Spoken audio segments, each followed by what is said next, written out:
Oh yeah, it's time for the late night talks. You want to talk to me? I want to talk to you. Oh, yeah.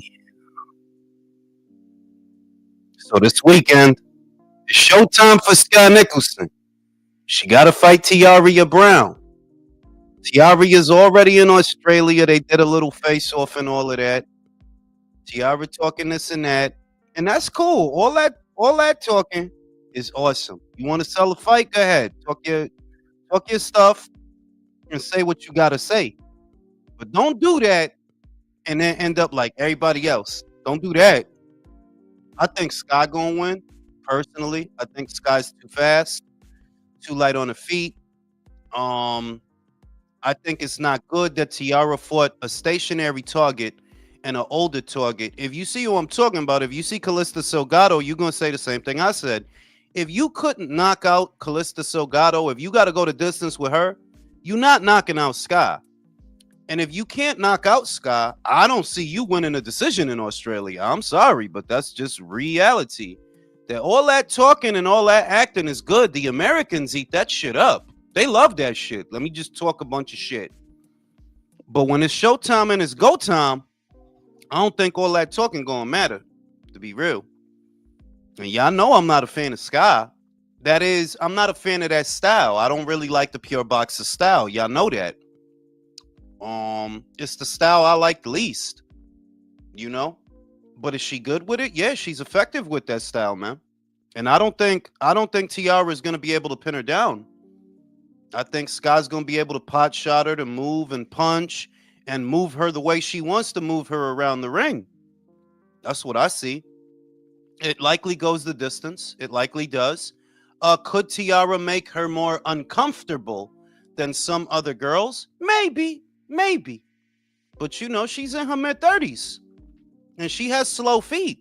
Every American thinks that they're super fast on their feet. Like, everybody in America think they a race car in the ring. Like, nah, you got slow feet. You got slow feet. So I got Sky winning that fight. But I'm looking forward to it. That's going to be an early morning boxing match, too. I think it starts at 4 in the morning on Saturday. So I think that's going to be like basically a Japanese fight almost. It's going to be those kind of hours, because if you're on the East Coast and you go to the DAZN app, it says that the card starts at 4 a.m. So I'm going to wake up early, have my coffee and my bacon, see some Shernika Johnsons. Love some Shernika Johnsons. I'm going to see some Sky Nicholsons. I'm going to see George make his Matchroom debut. I don't know. I like those odd hours for boxing matches. I like it because you're more awake, you're more alert, and you get to enjoy the card a little more. You know what I mean? I like those early morning boxing matches. I like boxing matches in the middle of the week too. I like those. So, yeah. Let's get into it. And you know, it looked like trouble in paradise for Teofimo. It looked like trouble in paradise for him. It's not looking good, y'all. It turns out Eddie Reynoso not going to train him. And that was intended to be the ace in the hole. That while you're not very good coming forward and giving chase to a moving target, Eddie can help you with that so that you could learn some of the things that Canelo does, because Canelo's actually very good on the front foot. He's not limited to hanging back and setting a trap. If he needs to close the distance and apply pressure, Canelo knows how to do that and do it the right way. Whereas for Teofimo, that's long been an area of weakness, catching up to a moving target, whether you're talking about the Sandor Martin fight or the Jermaine Ortiz fight, what could be the Arnold Barboza fight. You know what I mean? So it's not looking good at all. I guess the corner situation really ain't going to be different. It ain't going to be no different for the Arnold Barboza fight, which I never thought was a good fight for him anyway. Rala que lo que Como andamos yo? Yo, man, do you think Teofimo going to beat Arnold, man? Be honest, man. No, I've been saying I have Arnold. I already have money on that shit. Bro, si él pierde esa pelea, man, el diablo. I know that I'm gonna make fun of him and I'm gonna make some money. Yeah, yo, like it's not looking good. Like Arnold is a good, serviceable fighter. Is he a standout guy? No, but he does a lot of little things well, and that for Teofimo, that's enough. It's like it's weird because I have him on my pound for pound, right? But I don't want him to be there. It's just that I can't ignore that. Oh well, he was a two-time lineal, two-time Ring Magazine. Yes, he beat Loma, but that was 5 fucking years ago, right? Yes, he beat Wow, Josh yeah. Taylor, but Josh, we know Josh was all fucked up in the game, and we know that whatchamacallit really beat him. So it's like I think Teofimo's grossly overrated, man, and I'm one of the ones overrating him. Like I'm one of them. Like yeah, I'm guilty because You still have him on your pound for pound.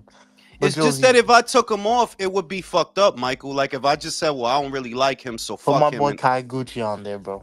yo, You, Kaguchi's a yo, bad you ain't see motherfucker. that fight, bro?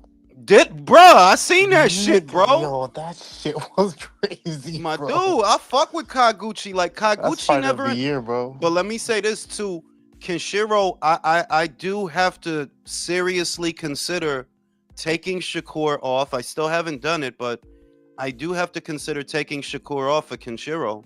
I do. I think Kenshiro beat more champions, and I know that he's been unified at least 2 weights now.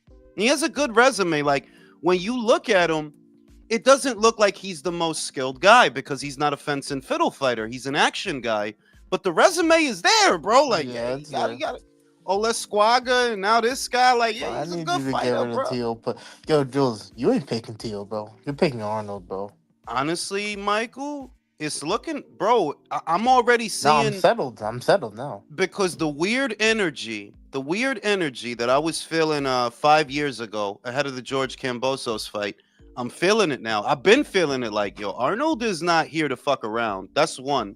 Arnold, this isn't the Teofimo what it is for Arnold. For Teofimo, this is a fight that he really doesn't even want and never really wanted. Whereas for Arnold, this is the opportunity that he's been looking for like what 3-4 years. He been wanted this fight. And I do know, bro, Eddie ditching him, that's gonna ruin the camp. That's ruining the camp. No, It's only a also, few. It's only a few weeks away. and the other thing is that we talked about this. That like, yo, where is Eddie gonna be? Because you got Ryan and Teofimo on Friday, and then you have Munguia and Canelo on Saturday. And I know Eddie not gonna be in New York on Friday and Saudi on Saturday. Like, nah, you can't manage that. That's too tight. You can't Nah, manage that. but it's different. Like they kicked him out completely. Like he's not training with them at all. Did they Yeah. give a reason though? Because I look like No, they didn't give a reason. Tio said they didn't give him. They didn't even tell him directly. It was the team, their Canelo's team manager, some guy told him. Told Tio's team. They got no. Nobody likes this guy. Yo, Nobody likes the but guy. do you understand that he sucked all that dick for wild months, bro? He was Mhm. sniffing Canelo ass, brown nosing, Mhm. going to his press conferences, trying to schmooze and all that shit. Yo, I'll nobody tell you fuck who with they him, did bro. keep. They kept Jaime. Because Jaime gonna shut the fuck up and work, bro. We could Yeah. say what we want about Jaime, Yeah. but I think he's a good student because in that short time that he was with Freddie Roach, you could see that he listened. They're like, yo, use your jab, get But on your but jab. it's just not the antics. I actually think I give Canelo some respect for this because Tio did say it might be because of the way he's been promoting himself, and they're just not jacking with that, and I respect that, bro. I Because do respect that. nobody likes that fuck shit, bro. No, because as a black man, I don't think you have to do that, because I'm a foundational black American, whereas you're an import. And I already Yep. said, like, I don't even know why Shakur trying to, like, I don't understand why Shakur keep trying to say that he not a racist. Like, Brody, if this is what you choose to resort to, right?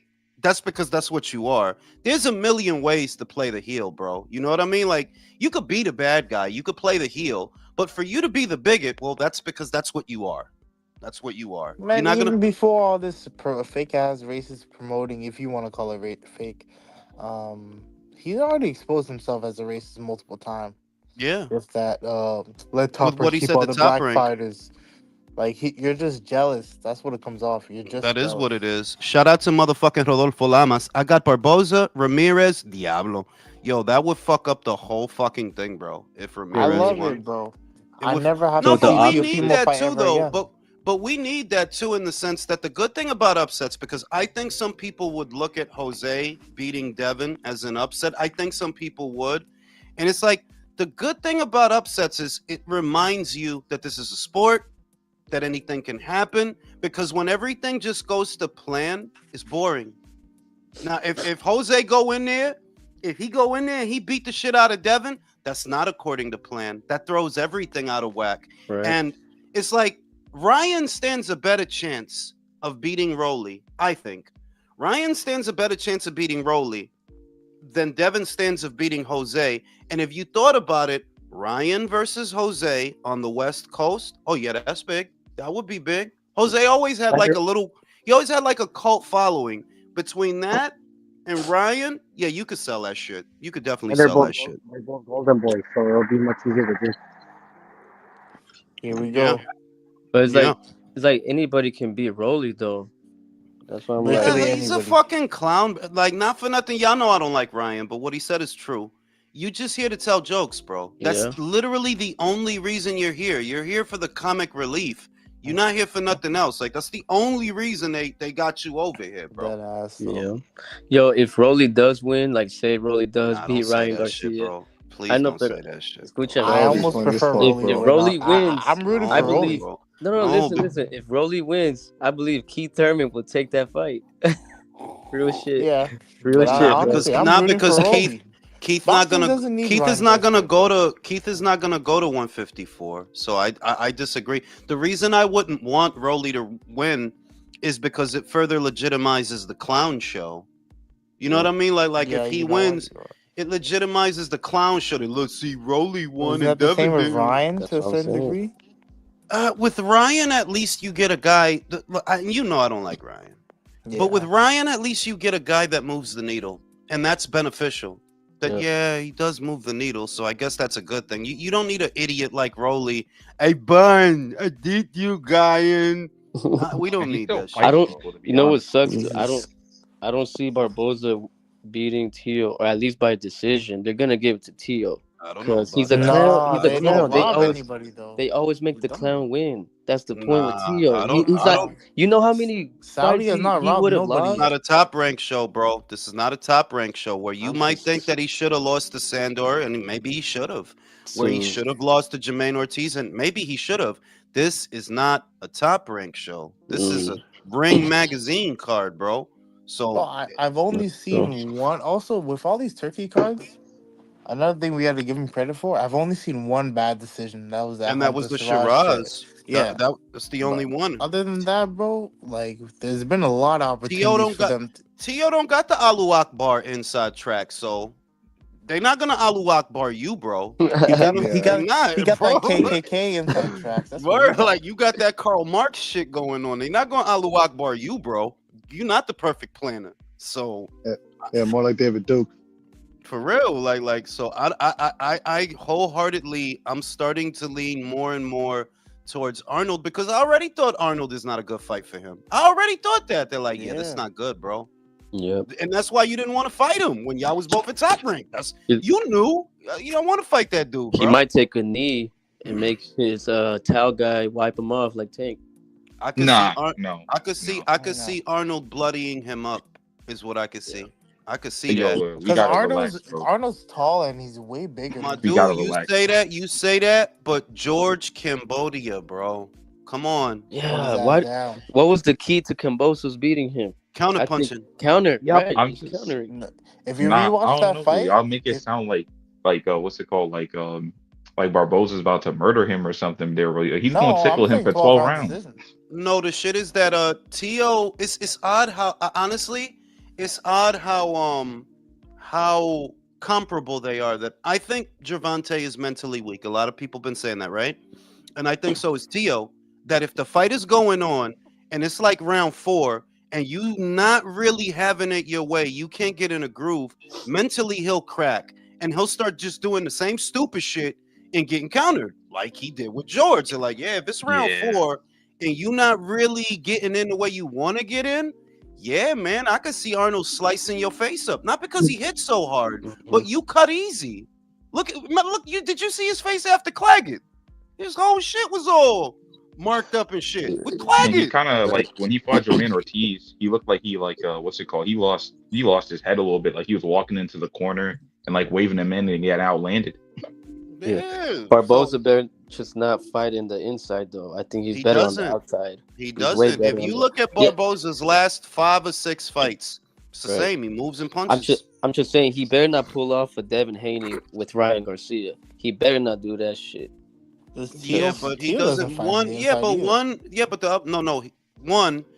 Arnold is not going to do that. You could watch his last 5 or 6 fights. He's not going to fight on the inside. That's one. Two. Even if he did, bro, Tio don't hit that hard. If you hit that hard, you would have knocked out Claggett.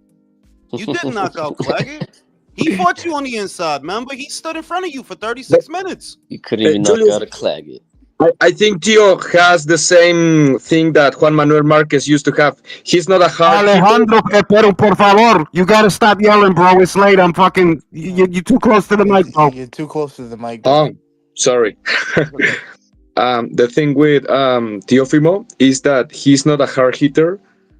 He's precise, like Juan Manuel Marquez used to be. So that's why he knocks some people out. Manín, ¿hace cuánto tiempo que él noquea a alguien? When's the last time? Campas. Yeah, it was Compass. He's. I You would see not. him I getting would better not. at I Spanish, would yo. not. Marquez was a great counterpuncher. A great counterpuncher. Tio is not. No. I don't think it's the counterpunches necessarily for Marquez. I think it's like the combinations that he would throw just flowed way better than the combinations you see from Lopez. Like Lopez, it might be like I a agree quick with that. left hook and like a right hand, but with Marquez, it was Yeah. like I saw a combination he did on the mitts. I swear it was like 2 body shots, an uppercut, and then like a left hook right after, and just like a small fast sequence, and they had to slow it down. Yeah, Marquez had what do they call that shit? Perpetual flow. He'd let go of 2-3 punches real fucking fast. Tio is not. Tio's punches are kind of tense. They're sharp and they're quick, but they're also kind of tense because he's loading up. And yeah, you're not that grade of counterpuncher. To me, you're not. And I think that you're grossly overrated based on what the names are, which is the only reason he's still on my pound for pound list. I've been itching to take him off for months, but it's like that wouldn't be fair if I did that. It just That wouldn't would. be fair. Kaiguchi. Well, historically speaking, though, you got to remember that when he fought an outside fighter in Ortiz or Sandor Martin, he was susceptible coming in like he was with George Kambosos. It doesn't seem like he's learned anything from that fight. He And what's didn't. worse, and if you remember, in one of his best fights with Lomachenko, he was very economical into that last round when he finally let his hands go. And Yeah. the last time I can remember him looking really good was the Taylor fight where he really did let his hands go. But I don't see Barboza giving him that opportunity all fight. Yeah, because Josh Taylor, like, even at his very best, when he still had his knees and his feet under him before the plantar fasciitis and all that shit, Josh is a mid-range guy. Even at his best, he's a Mid-range mid-range guy. inside.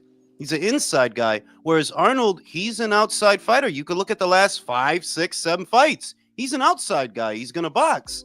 And those is the guys that give Teofimo problems. So, And a southpaw, too. He's a southpaw mover. Like, that shit's annoying to deal with. And Tio doesn't have the ring IQ to figure that out. the only good thing that I saw is that he did have a new broad. He did have a new You talking broad. about the dancing girl? No. I mean, I don't know if that was the same broad that was in the interview because he did an interview with Mr. Cobra with Mr. White Claw, and there was a broad right there next to him. So that's good for him that he's getting some new pussy because that Man, she's cheating on him right now.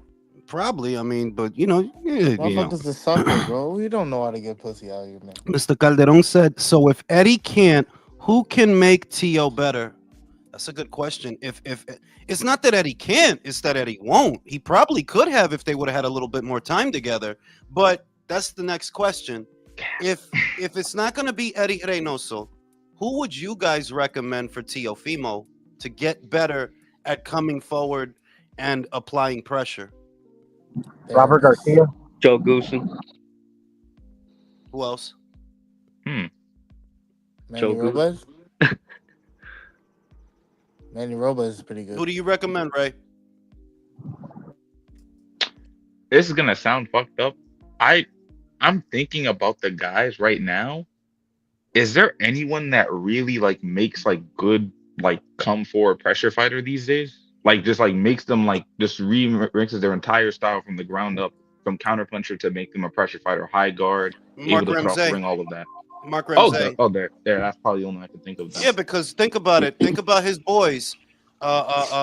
He used to train Jean Pascal, didn't he? maybe, Briefly maybe. late though, late. Lemieux, Mabili, or better beef. That's his Yeah. forte. Guys that come forward and apply pressure. What if we're talking about making him more of a pressure guy, Mark Ramsey. But Tio, I don't think he built for that. Like I could see you getting your ass whooped trying to be that because it takes certain ingredients to be a good pressure fighter. None of which I think he has. So I you Also, feel mentioned he like the has he heat. looks no like power the at 40. he has looks no like power. the typical Mark Ramsey fighter. What about I Smooth, got Rose? a- He small, stocky doesn't. guy. No, What What? about he Rose? doesn't. No, he I got a doesn't. controversial pick. Don Charles. He took Daniel Dubois when he was at his lowest and built him back up. I'm not saying That's a that Theo is mentality at. thing, though.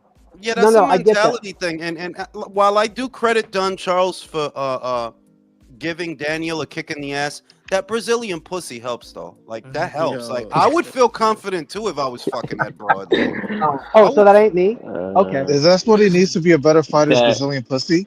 Yes. Jules, you mean that Okay, I gustoso agree. I pussy? agree. Do that. That Well, gustoso pussy? Yeah. well, here's the thing. Like Don Charles is good at taking fighters and making them better at what they're already good at.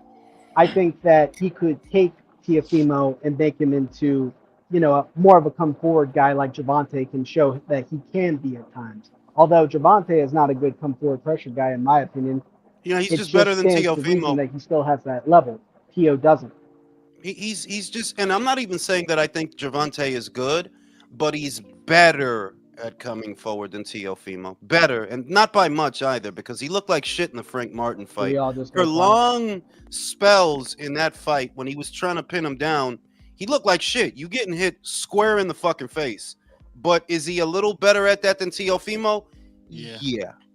Hey, Yeah. Jules.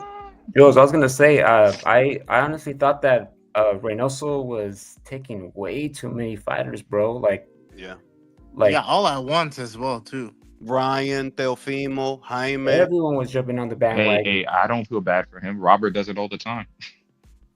Yeah. I do want to say, like, that's another thing that Robert is honestly an underrated trainer. I don't Even give a fuck what Joel anybody Diaz, says, bro. También, Joel Diaz, that's another one. He's a good trainer, by the way. Joel is I a don't good think- trainer. I don't think Reynoso's like that, dude. Reynoso, he needs time to Like work with, skin Virgil Hunter out here, work man. with these fighters. You know what I mean? Like, Y'all gotta stop That's with that. disrespectful, bro. Like, Nah, honestly, when Undefeated said that, honestly, when you think about it, yeah, it's true. No. Somebody did something about. They're like, bro, he had fighters before. I remember he had Oscar Larios before. He had fighters. Like, you gotta relax. Yeah, who? Yeah, that's not fair, Who? bro. You don't got. Well, Eddie has done that before, if you remember, back when Ryan was younger. Yeah, And, when he had fucking Julio Cesar Martinez, Andy Ruiz, Frankie Sanchez, Ryan Garcia, Canelo, Oscar Valdez. It's like, yeah, you got a thing with overbooking yourself, you know? Got a thing. Be But yeah, taking he on had too much. fighters. Stop And he saying did this is that. Virgil. What's it called? Virgil Hunter, bro. That's egregious.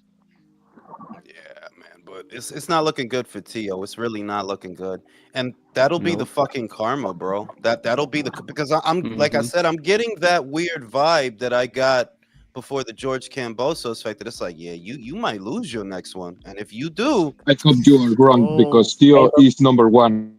hey, but look, we could sit here and be like, oh, who will be a good trainer for Garcia? Who will be a good trainer for Tio? I met Ted Goosen at the Ted Goosen gym at Van Nuys, and like, if these dudes are not disciplined or they're fucking like, their head is like in another place, bro. Like, they're never gonna get to that fucking next level, man. Like, no, pero también I think that Tio is another fighter who was grossly overestimated. He's a good fighter. I'm not gonna say I don't think he's a bad fighter, but I think he's a B. Like a B. Not even I don't even know if I could say a B plus. He's like a B. He's good at what he's good. Yeah, he's a B.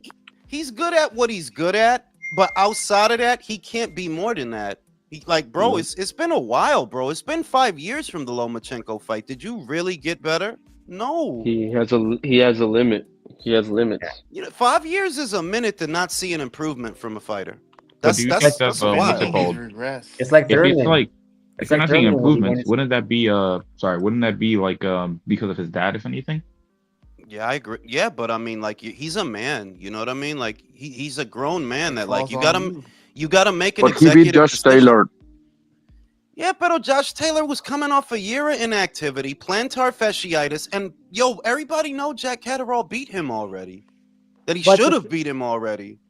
Mm-hmm. But historically speaking, though, if you look at his career, he's always done the same thing. He's always avoided the outside fighter.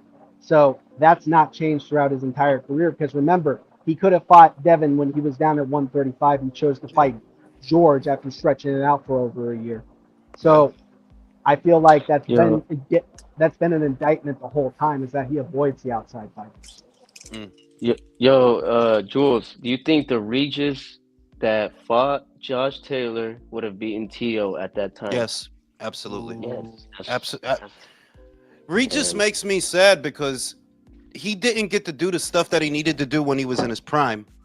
He was a Right. good fighter, man. Like, and No, I he think really was. I think Mhm. punch for punch, honest to God, punch for punch, I think he punches way harder than Tio. It's just the dude is slow now. His feet are heavy, Yeah. and he's slow now, and his reaction time is He- slow. Well, the thing he's is, pretty much you washed. don't know what version of Teal you're gonna get. No, we know. No, we know by now. Yeah, like it was the way it was looking. It was bad fight, good fight, bad fight, good fight. Now it's just bad fight, bad fight, bad fight, bad fight. Like, we know.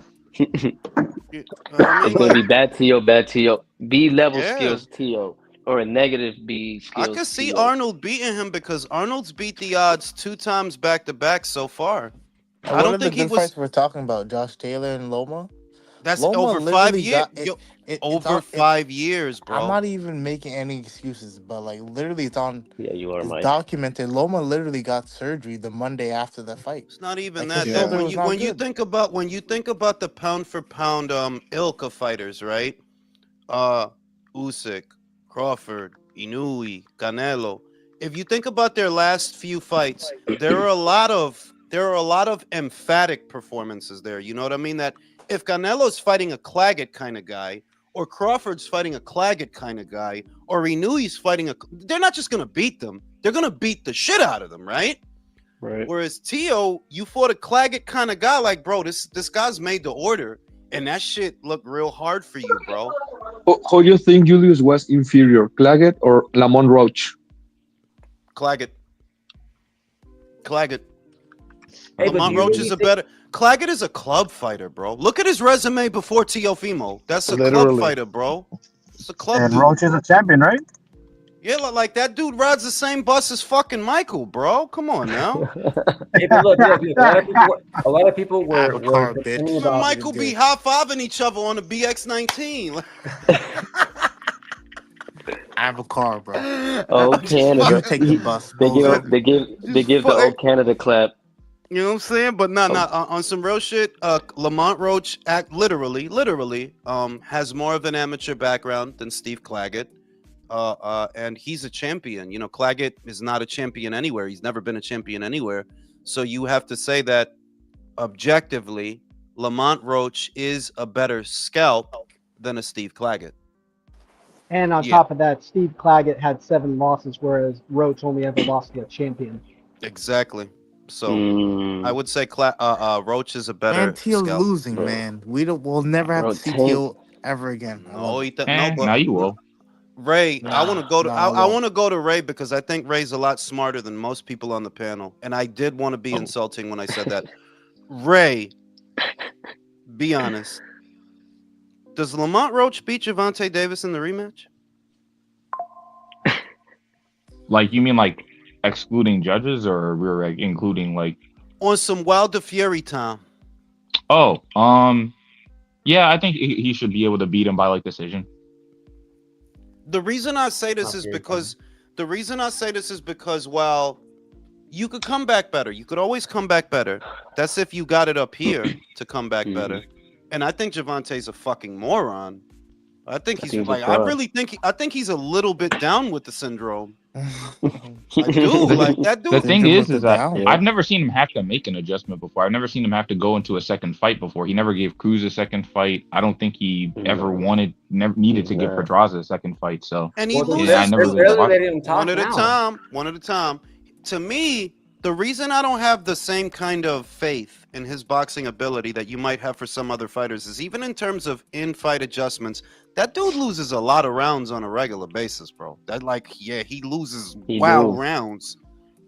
He You're not do. the dude. You're not the dude that makes the in-fight adjustments so much as the guy usually fucks up. You know what I mean? That's usually what Yeah, happens. Like it that. seems low key. It's a lot of people don't want to admit it because they want to say, "Wow, Davis is much more skilled," but it's very Wilder-esque how I've seen people talk about his fights. Like every single time somebody would bring up the Stevenson or Haney fight, they're like, "Oh, they're gonna win rounds," but what happens when that left hand lands? And I'm like, "All right, what happens if it doesn't land?"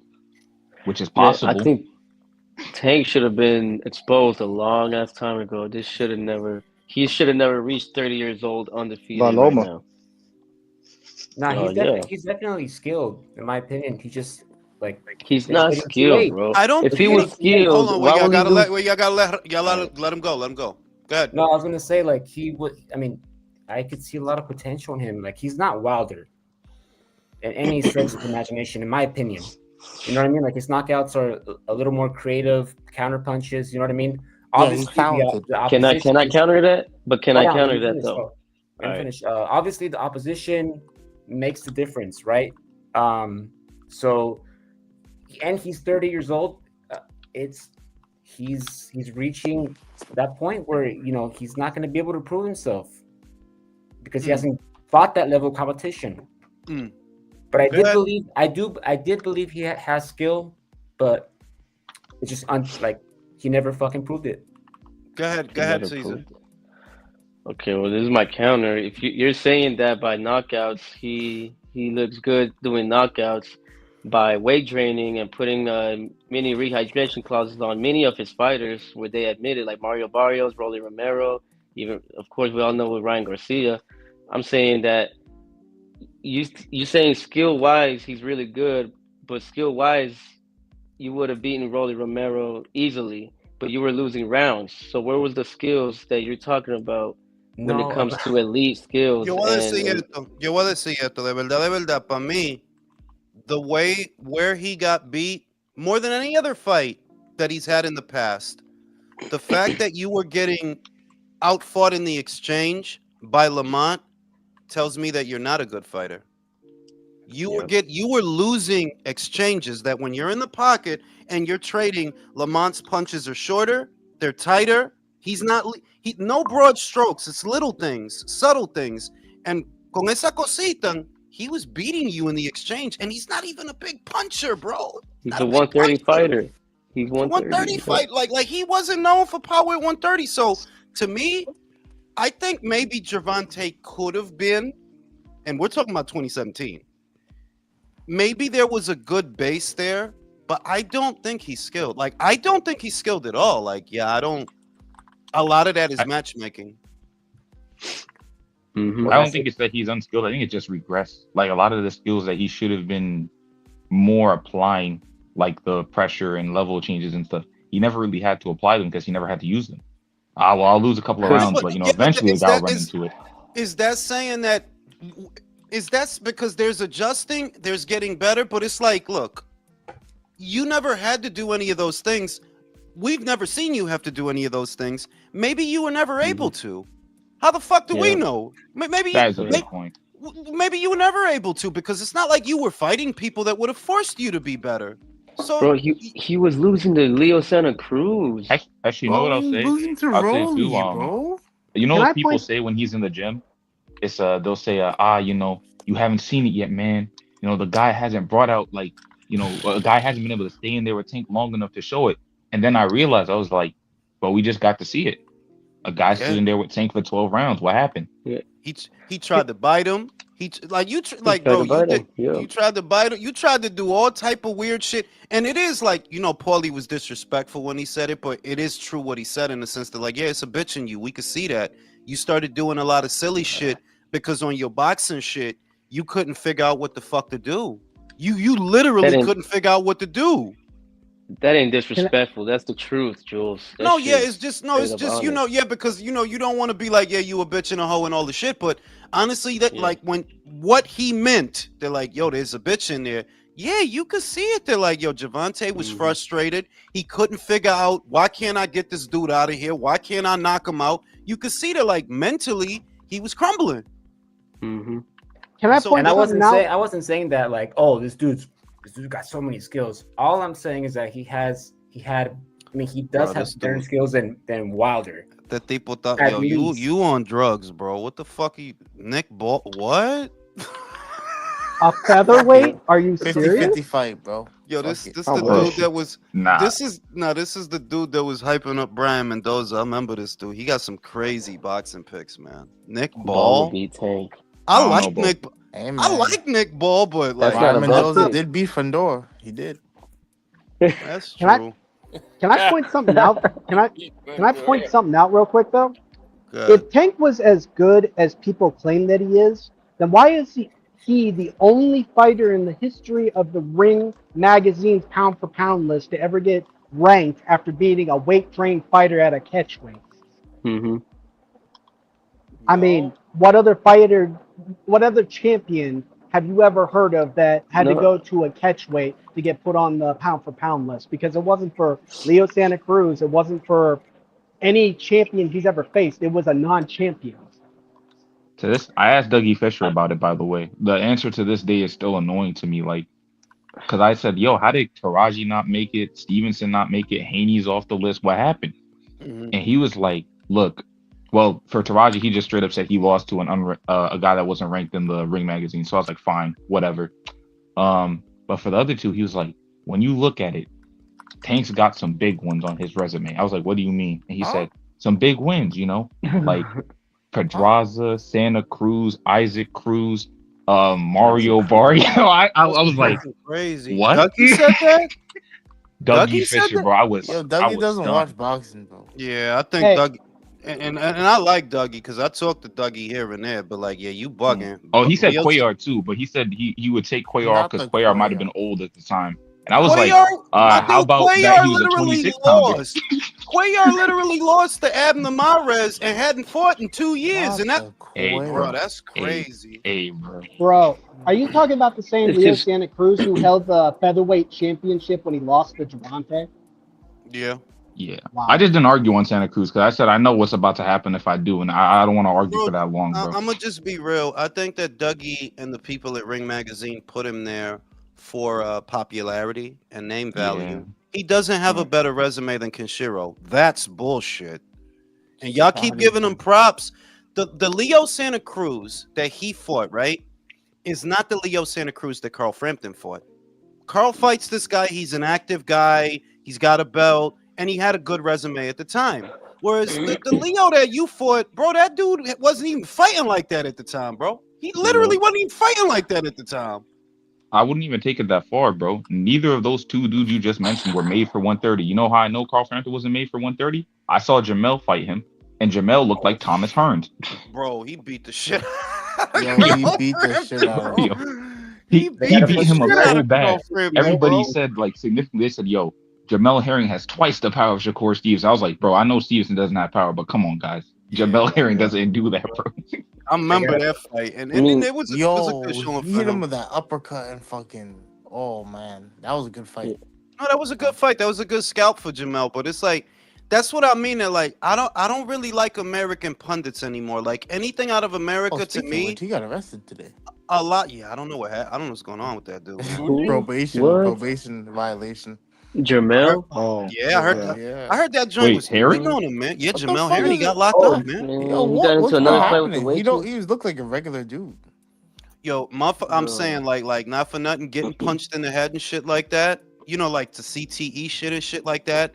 Wild personality disorders or bipolarism. You never really know, bro. Like I'm not gonna deem him guilty, right? Just off top, because that's what motherfuckers in America do. Just off of the accusation or off of what's on the surface, you're automatically guilty. I don't really know what's going on. I wish that dude the best, But yeah, he's spiraling. It does look like he's spiraling. Man. Yeah, You know what I Ben mean? Ben spiraling.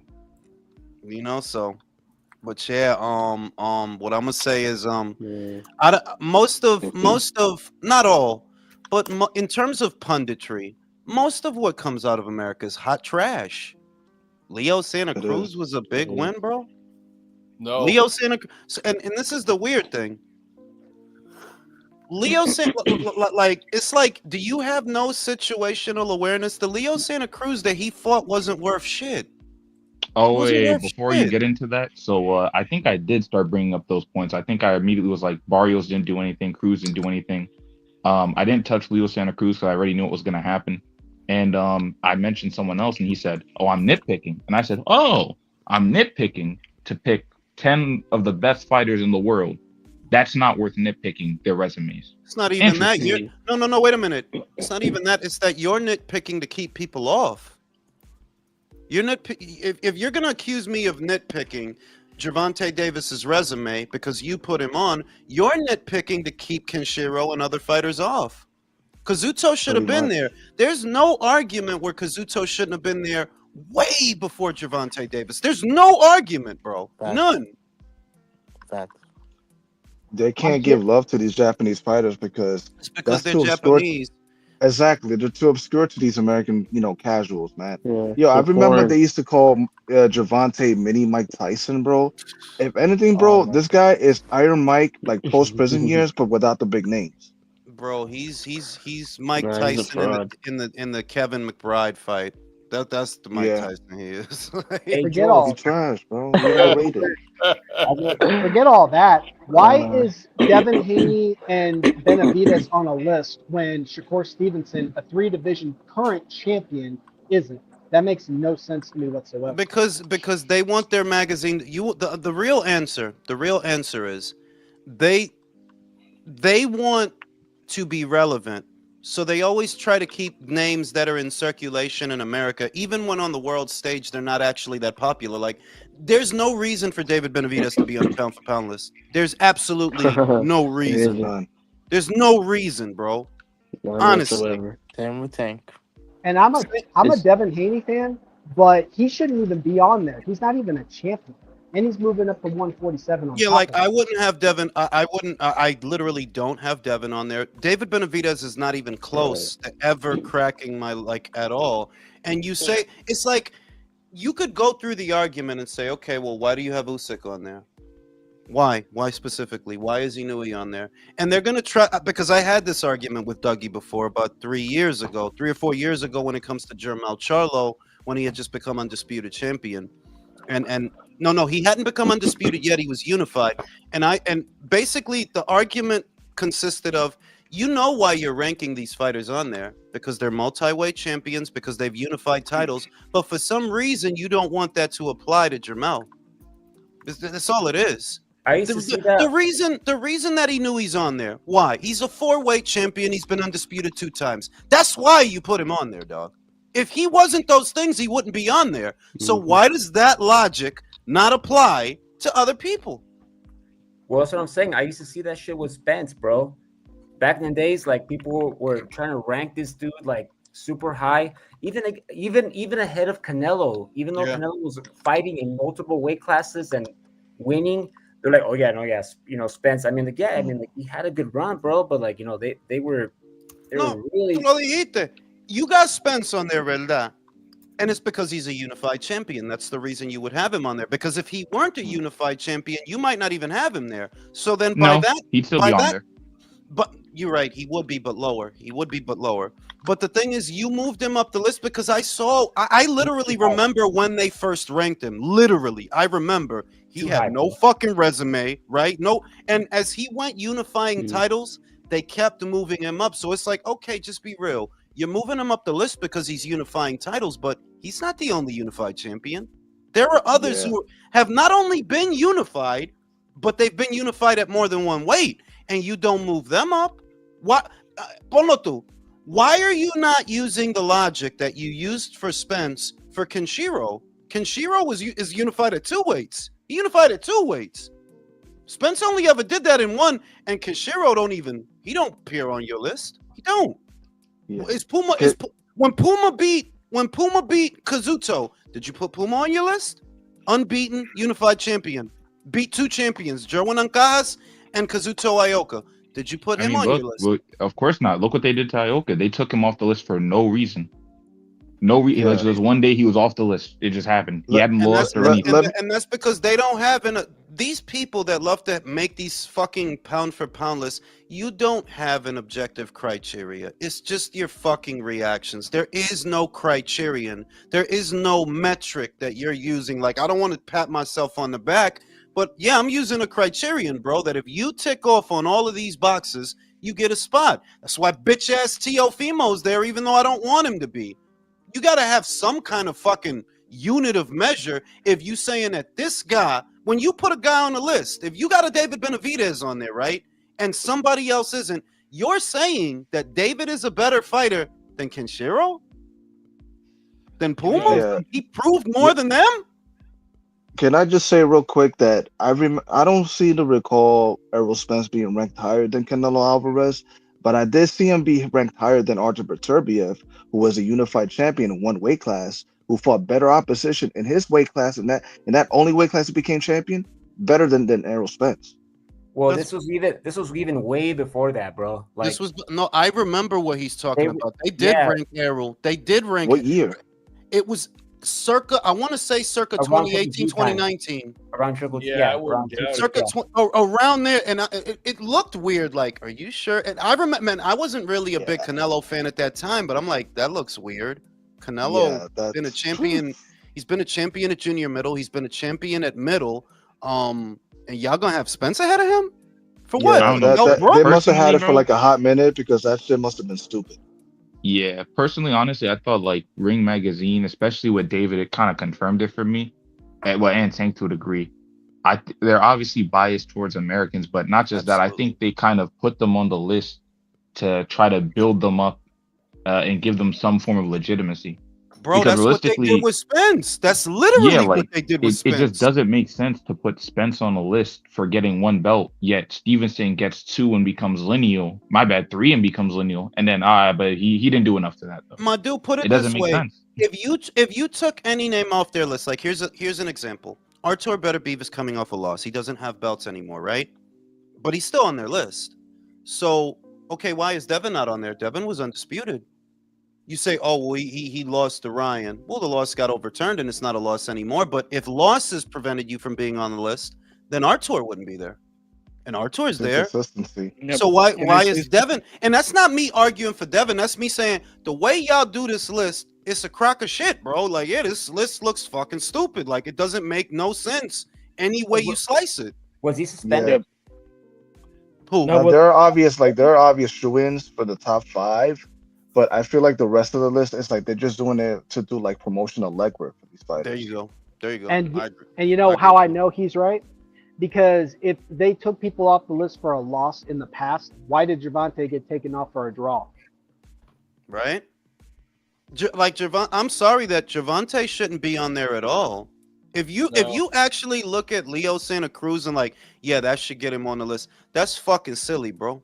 That is fucking ridiculous, dog. You dropped the belt so that Leo could pick it up, so that you could move back down and take it from him. That's literally what happened. The BA that Gervonta had at 30, he drops it, he goes to 35. Leo moves up, picks it up, then Gervonta drops back down to fight him for it, so that he could drop it and then hold the interim title. It's like, what are you doing, bro? Yeah, what are you even doing? Splitting hairs. Get the fuck out of here. And that's why I don't go by their list, dog. I don't go by their list. Like they got Canelo at 7, no? No, I'm gonna be real. It's not because I'm a fan of Canelo. It's literally not. But that's fucking ridiculous. So you saying you could be a champion at 4 weights, lineal and unified in 1, lineal in 2, and undisputed in another, right? You could be a champion. The resume that kid has, I'm sorry, dog. He has a better resume than a lot of people. And ranking him anywhere outside of the top 5, yeah, your list has no credibility. That's how I know. That's how I know your list is an emotion list. You just don't like the kid, is what it is. But That's all it is. He's ducking the number 9 ranked pound for pound fighter Benavidez. Remember, like that's all you hear about when people talk about what they hold against him. Even though he, If a motherfucker has Canelo at number 7, the guy who fought unbeaten Trout, Lara, Golovkin, Cotto, unbeaten Plant, unbeaten Smith, unbeaten Son. Go ahead, bro. Go ahead, bro. Just go ahead. Julius, let me say this. Okay, what boxing media does to me is inexcusable. But I always give a leadway to the people, like the fans, the casual fans, because they're not gonna listen to you or me or anyone. The first person they listen is the media, the official transmission, the when they see the fights. And let me ask you this: when PBC after the David Benavidez and Morrell fight were crowning David Benavidez as the unified interim light heavyweight champion of the world. Now let me ask you this: what the fuck is an unified interim light heavyweight champion of the world? What the fuck is that? And they're supposed to be educating the fans. That doesn't exist, right? That's not a thing.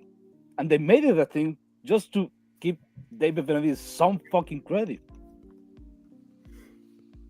Yeah.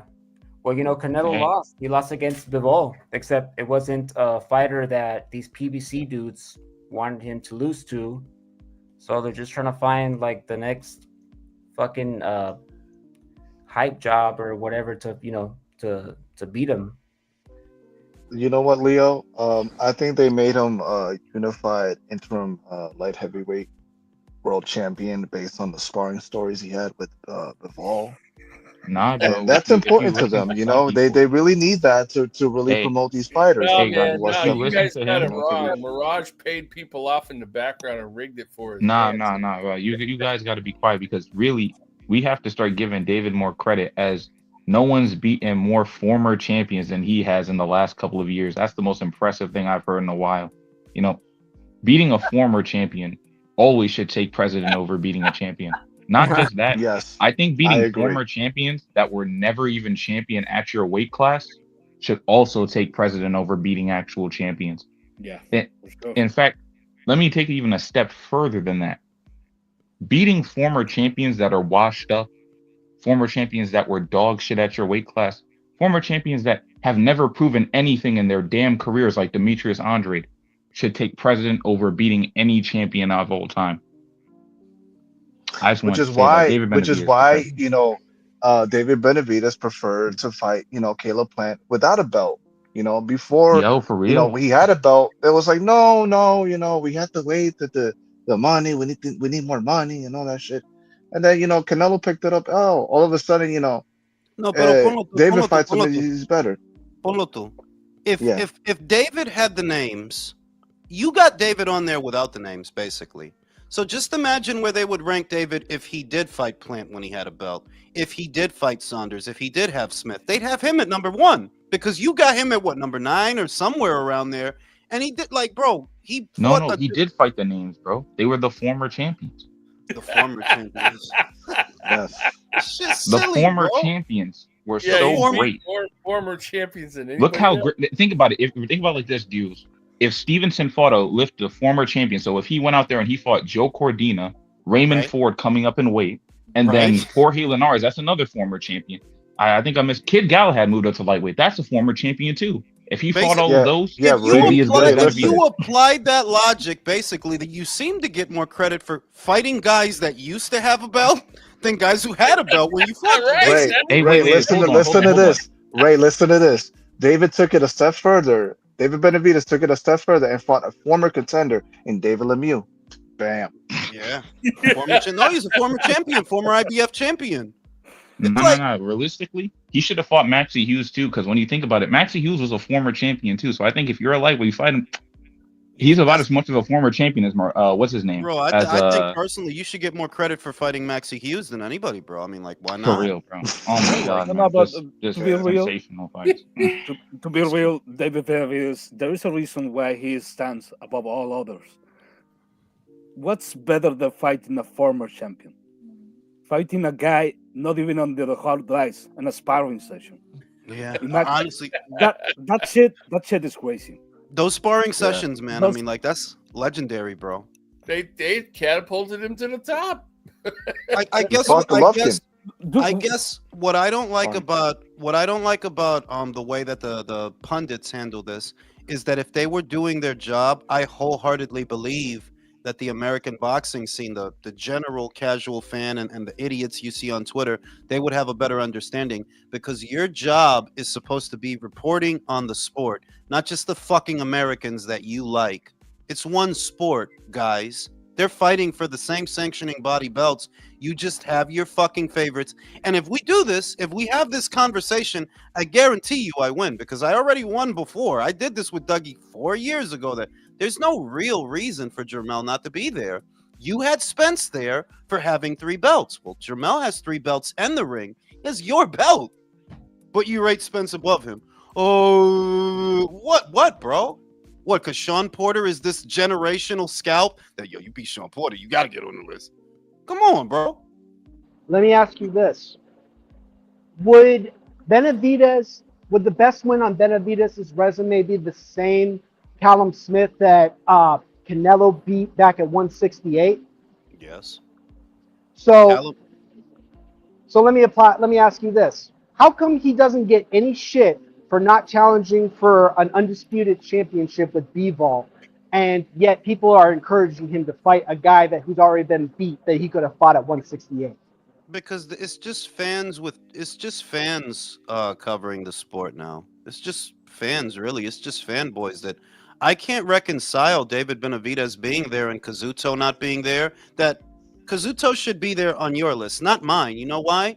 You don't have the rule I use. Kazuto's not on my list because he doesn't have a belt anymore. That's why he's not there. But you don't have that rule. Artur's on your list. So losses don't stop fighters from not having a belt. The act of not having a belt, you got Artur better be there. So why shouldn't Kazuto be there? Why shouldn't Kenshiro be there? Why shouldn't Hiroto Kayaguchi be there? These are all more accomplished fighters than David Benavidez. They all are. If he retires today, you never unified nothing. If he retires today, you only actually ever took a belt from one guy. And the only reason he had a belt is because you got stripped. Anthony Dorado. How many number one guys did he beat in his career? Because if I'm not mistaken, he won that belt fighting the number 29 guy. Yeah, Ronald Gavril. I do like how this dude at 168 looks like a fucking cruiserweight. He's moving up. He hasn't knocked out no one. Nobody. Canelo started at what, 140? When he was young, 140. 140. This dude's moving up, knocking dudes out. I mean, granted, he hasn't knocked out anyone lately. Not lately, but you don't expect him to at this stage is the other thing the other thing is weird with Canelo because I remember in 2014, 2015, when he was at junior middle, he wasn't known as a knockout merchant. Canelo's reputation was never like Artur's, that it's always going to end in a knockout. No, he actually didn't have that reputation when I was younger and I was watching him. He didn't have that reputation. Like, yeah, he's going to knock everybody out. No, he didn't knock out Trout. Didn't knock out Lara. Didn't knock out Cotto. He wasn't a knockout merchant. So the idea that they hold him to this standard, oh, he's not knocking people out anymore, I think that's kind of recency bias because I remember when he was coming through. He didn't knock everybody out. He ain't knocked out Kirkland, but Kirkland was coming off a long inactivity. You see what I mean? When he fought Cotto, he didn't do to Cotto what Margarito did to Cotto. Margarito fucked him up. He didn't do that to him. So I don't think Canelo's... Shit. Bro, you give that dude too much airtime. Domo was just about to say it feels like they're trying to force us into belief. Yes, I agree with that, Domo. How many years it take Bivol and Calzaghe to unify? How many years is it going to take David Mirage? That's the better question. he was a champion. Been like almost 10 years. Ponlo tú. David Benavidez was literally a champion before Dimitri Bivol and Artur Beterbiev. Never unified shit. So that's the real question. How long is it going to take David? I know 12 that. years and counting, man. I know that you're never going to be a unified champion. And your loss is not far away. Your first loss is not far away. It's not. You're running out of places to hide. I know that. I could if you can't see that plain as like, yeah, David's loss is somewhere in the next 3 fights. His first one. Also, it His, kind of helped that. Oh, sorry. It also helped that Calzaghe and what's it called? Bevo had like what, almost over 10 title defenses at this point. What has David got for his legacy again? basically, right?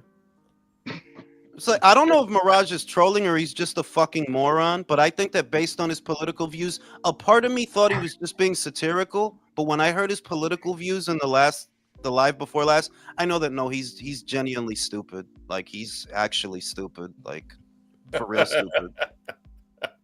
You know, Well, I think I heard him say that he picks Benavidez to beat Bivol based on styles. Oh yeah, he does. You feel me? You have to give him some credit. He is the interim unified light heavyweight champion of the world. That has to mean something. David Benavidez. shout out to Domo. David's shitty resume with one defense at one weight for 10 years is so ridiculous that in itself got him on the pound for pound. I mean, David Benavidez is one of the most infuriating subjects to me because this dude is so obviously a fucking hype job. You a hype job, bro. Think about it. He's at his second weight, not the third, not the fourth. You're at your second weight. You fought a dude with 11 fights, and you didn't do to him what Canelo did to unbeaten Caleb Plant. That was a champion. That was a whole champion. Canelo's at his third weight. He took an unbeaten champion and wiped his ass with him. Not one, but 3 of them. And wiped his ass with them. David, you ain't here with a dude that got 11 fights. What's the best dude that David Morrell fought? What's the best dude that dude fought? How's it called? Hot Rod? Bostic. He didn't fight Vosdick. Hey Jules, I was gonna say, bro, like you were saying, like, oh, boxing has been overtaken by casuals, but honestly, the hate keeps going on, bro. Look, I mean, Paulie Malignaggi, right? Ex-pro fighter, Juan Manuel Marquez. Just because these dudes know boxing doesn't mean that they don't be hating, man. Yeah.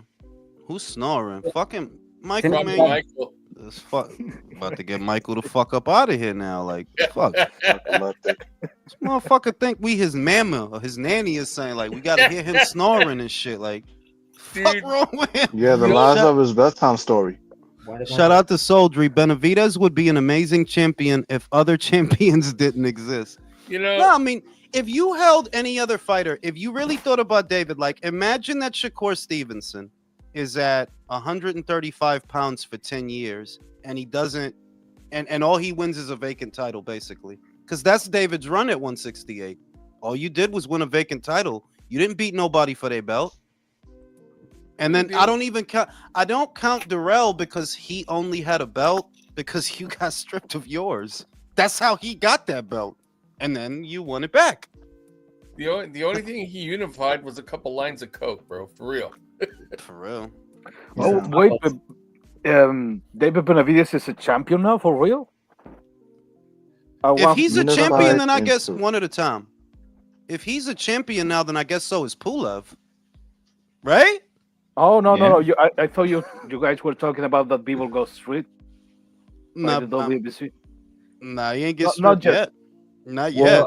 Well, they were saying that he's not ready to fight until September, and when that happens, by that time, Bivol will get stripped, right? Or some shit like that. Maybe. We'll see. Like, the reason I say maybe is because the money usually decides what happens. Do you make more money, World Boxing Council, from David having that belt than Dimitri having that belt? I remember when they ordered Jorge Linares versus Mikey Garcia, ¿verdad? This was 2017. They ordered that fight. And in the end, when it didn't happen, nobody got stripped. Nobody got stripped of nothing. That's So- wild. Yeah, problem- you could go back and look. Like, they ordered the fight. They couldn't reach a deal. You know, Mikey's on the PBC side. Jorge's with Golden Boy. The fight didn't happen. They just couldn't reach a deal. And in the end, nobody got stripped. But it's less on the spotlight than this, maybe. Maybe. But do they make more money if David has that belt than if Dimitri has that belt? Dimitri's going to stay active. You know that Dimitri's going to fight. So he's going to bring you sanctioning fees. And the sanctioning fees from his fights are likely going to be bigger than the sanctioning fees from David's fights because look at who's paying him. Turkey's paying him. The sanctioning fees from a $6 to $10 million purse are bigger than the sanctioning fees for a $2 to $3 million purse. Honestly, Okay. I don't think they want to make this fight, bro. They would have already been made it happen, bro. Wait Bro, a minute. Wait, no, wait. Mirage, I'm already expecting you to suck a lot of fucking dick and say a lot of stupid shit. The amount of time you dedicate towards selling everybody this shitty fighter is bizarre. At first, I thought it was a troll. Now I just think you're on the spectrum. I wholeheartedly believe you're on the spectrum. Wholeheartedly. No, no, Julius, but you're talking about making more money. You're talking about the WBC, or Yeah, you are the talking about WBC. no, or are you talking about Suleiman itself? Suleiman himself. Yeah, because this is the thing. I understand that you get a percentage. The sanctioning bodies get a percentage every time one of the champions fights. But when fucking Benavidez is saying everyone that he's a Vegas fighter, the first impression I got is maybe one of the guys in the casinos was talking with Mauricio, telling him, "Look, give us a champion to fight here, and we're gonna get you something extra." Not to the WBC, to you. Do you understand what I'm saying? Yeah, but I don't think that's the case because who is he going to fight? He doesn't have the bodies. You got to look at the landscape. Let's say that David were to get the World Boxing Council's title. Okay, cool. Now what? Who are you going to defend it against? Those Brits are not going to fight on the cheap because a lot of them already make more money than you do. The same or more. A lot of them. Buatsi's not going to fight on the cheap. Yard is not going to fight on the cheap. I don't even think Lyndon Arthur is going to fight on the fucking cheap. Callum Smith has never fought on the cheap, ever. From the days of the World Boxing Super Series till now. A part of the reason that he wasn't more active is he makes good money, he's been making good money, and he's used to making good money. He's not going to fight on the cheap. So you don't get them. Who do you fight, David? That if they went as far as moving things around to where you get a belt, okay, now what? I Now like what? your argument, but here's one flaw with it. These organizations play by their own rules and they don't care who gives them the most money. IBF, for example. You think that William Skull gives them more sanctioning fees than Canelo Alvarez? No, but Like, no. You can't say that because we're not talking about the IBF. The IBF does that to everybody. You can't hold the World Boxing Council to the IBF standards because the IBF has proven year after year they don't care who you are. But that's not how the WBC does things. but Not. you have to admit the WBC does play by their own rules because they So then strip tell how me. many So then wrestlers? tell me. So I didn't say they don't play by their own rules. I'm saying show me the last champion they stripped of a title. Who? I'm not saying that they did strip a champion, but what I am saying is that they will do anything they can to get the people they want to be champion that belt. Okay, so show me who they stripped of a title. Show me who they stripped of a title in the last, I don't know, 10 years. Canelo. ¿Verdad? When it was So does WBA. Jamal Charlo. And But that listen, fucking, it and that fucking took him guy- 3 Jamal years. Charlo, yup. Yeah, but it took him. It took him 3 years though, inactive inactivity, But- bro. But The that's dude part of had my to point. literally be not fighting for them to do that at all. But that's part Bro, of my listen. point, Jules. They play Mhm. by their own rules. They let this guy get away with how much before they finally stripped him? The point I'm making is that they're not as quick to strip fighters of titles as anybody else. The World Box, they don't really strip fighters that often if you pay attention. So the idea that in September they're going to strip Dimitri, I have to see it to believe it because I know you get more money from his fights than you would if David had that belt. I know for a fact you get more money and he fights on a more regular schedule than David. Remember, David only fought once last year and that wasn't a big Jules, can I fight. have clarification, by the way? Are we saying that David can only fight in September, or Dimitri can only fight in September? No, what David Benavidez's team said was they want the fight for September. Dimitri's team wanted to fight sooner. I think they said they wanted it for June. And what people are speculating is that if they don't fight in September, that the WBC will strip Dimitri. That's what they're saying. I don't. Wouldn't that not make any sense? Because if they're giving a time limit to make a fight, and they're saying, okay, well, we want it earlier, and Dimitri's a champion. Realistically, I don't think is David even in a position to really say anything.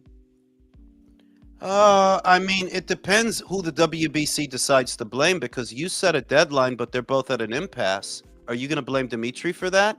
And it reminds me, that's why I brought up Linares and Mikey Garcia. You ordered that fight, and they ended up at an impasse where they couldn't reach a deal and they couldn't make it work. And when everything fell apart, they didn't strip anybody. Yeah, but if they can't make a deal, then it's simple. It goes to purse bids, and we all know who's going to win that. Is it going to go to purse bids? Yeah, I mean that's realistically what's happening. Dimitri's not going to get stripped. No, what I'm trying to say is basically Dimitri's not getting stripped if this is what you're saying. Well, at the same time, Turkey did say that he's not going to bid on that fight. So there's that. But Turkey not bidding on that fight doesn't mean that. Well, no. Matter of fact, I know for a fact Matchroom's not going to bother with that. They're not going to bother with that. So I guess that's what creates that potentiality. That Dimitri, Eddie Hearn already said that Dimitri's next move will be based on what Turkey wants. Well, we know what Turkey wants. He wants the Artur Better Beef trilogy. So that's what creates the potentiality of Dimitri being stripped. The reason I'm skeptical, though, is you make a lot more from having the belt on the line in that fight than just giving it to David. You make a lot more. 3% of 10 million, which is what Dimitri made from fighting Artur. That's what they made each, 10 million apiece. 3% of 10 million is more than 3% of what, 2 million, if that, whatever David's being guaranteed. And you're gonna throw that money away? What money would PBC have to bid on that fight anyway? While they wouldn't have any money, don't get me wrong, they wouldn't have any money. The game changer is that Turkey said he's not going to bid on that fight. No, but I mean, like, is the pot even big enough for it to be like? No. Yeah, like that's what I mean. I'm like, I don't think this is I think this is a fight, like, and people might disagree. This is a fight that could be so lowly bid on. I think it could be a fight that you could possibly not have on pay-per-view. I would say that the commercial value of Benavidez versus Bivol in America, based on raw numbers and real numbers, it's at the very most a $4 million fight. Oh, damn. I was going to say 6. At the very most, I would say 4. And most of that 4, which is another reason why I'm skeptical about all of this, is that if you put up 4, let's say you put up a purse bid, the winning bid, most of that 4 goes to Dimitri. Most of it. Yeah, 75%. I bet you the same fans that were pushing for Tyson Fury and Wilder trilogy, right? Like, oh no, we gotta get that trilogy, even though we wanted to get fucking Joshua Fury. Now those fans, Loki, I feel like now they're saying, oh no, he's got to take that mandatory. You know, feel me? Like, instead of going for that trilogy. Part of the reason I'm skeptical as to whether or not they'll push for the purse bid is if you're the PBC and you put up a bid of 3, 4, 5, whatever you put up, most of that money's going to Dimitri because the splits are assigned in a purse bid. Yep. 75% goes to the champion. So you guys are going to put up all that money to give it to Dimitri? Because that's what's going to happen. I don't really believe that. I don't believe that. Man, they're too cheap to do that. For real. Now, correct me if I'm wrong, Jules, because I know you will. Didn't the WBC strip Amanda Serrano and Katie Taylor? No, Katie dropped her belt because she already has a WBC title at 140. They didn't strip her. Okay, thank you. I was trying to think because now with Amanda, it's not so much that they took it from her. Amanda gave it away. She dropped it. You could, if you want to call it stripped, it's kind of semantics, but she's the one that made the decision to drop it when they told her they wouldn't sanction her fight for 3 minutes. She said, "Okay, well, fuck your belt." Well, they dropped Usyk because he was supposed to get that rematch with Fury, right? No, that was the IBF. No. I'm just saying, like the sanctioning bodies, the belt. Yeah. Shout out to Domo. Motherfucker dropped a 24 hours in Riyadh video that was only 2 minutes long because that's how long the motherfucker was at the venue. Shout out to Mexican 69 Killer. Do you think David is still moving up? I still think he's moving up. I think right now, honest to God, I think they're stuck between a rock and a hard place because they already had their plan and fighting Dimitri was not part of it. This shit with Samson is for show. It's like all of that is for show. You telling me that the PBC oh, we sent him an offer, but y'all. This more of the same shit y'all always do. You do the rounds on the podcasts. You put a bunch of shit out there, and in the end, yeah, I don't believe you guys have $5 million for that fight. 4 million, 5 million, whatever. Because whatever you put up, most of it goes to Dimitri. To top it all off, I don't think you offered Dimitri 10 million. That's what he made in his last fight. That's the number that's out there. Artur made 10 and he made 10. Are you prepared to offer him that kind of money to take him away from Saudi? I don't think so. Hey, but didn't That's he what they're do it? saying they offered him. No, I'm saying Uh, the number that's out there, for what Artur and Dimitri made in their fights is 10 million apiece. Do I think now Samson Lukowicz said they made him a generous offer? Do I think that offer is $10 million? No, absolutely not. Do you Hey, think but David Morrell made 10 million? Absolutely not. Yeah. I don't think just David wanna, Benavidez made 10 million. yeah, I No. just want to add to what Leo was saying earlier about allegedly the casinos pressuring Suleiman, to give the belt to David. Uh, as Suleiman has softened his stance on sanctioning Russian fighters, to put on his rankings. That's for Leo, good, right? Yeah, I mean, Leo, for anybody that do you think that has he like softened his stance on letting Russians be on his rankings? Yeah. No. No, he Oh, has because they're back in his ranks. Okay. like all Yeah, of them, or is it Evil just is like the champion right evil? now. A Yeah. WBC champion.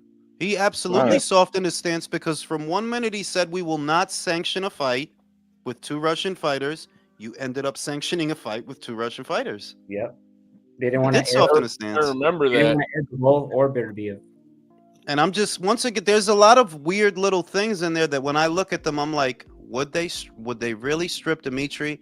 I'll have to see because if nothing else, I know you will not get the same money giving that belt to David than you would if you let Dimitri keep it. You won't.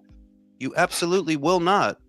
3% of 10 million is more than 3% of 3 million. And bro, at this point, I think David's guarantees for a fight, it's nothing crazy. It's not 5, it's not 10. It's like 1 or 2, maybe 3 the most. And I don't even think it's 3. I really think it's 1 or 2.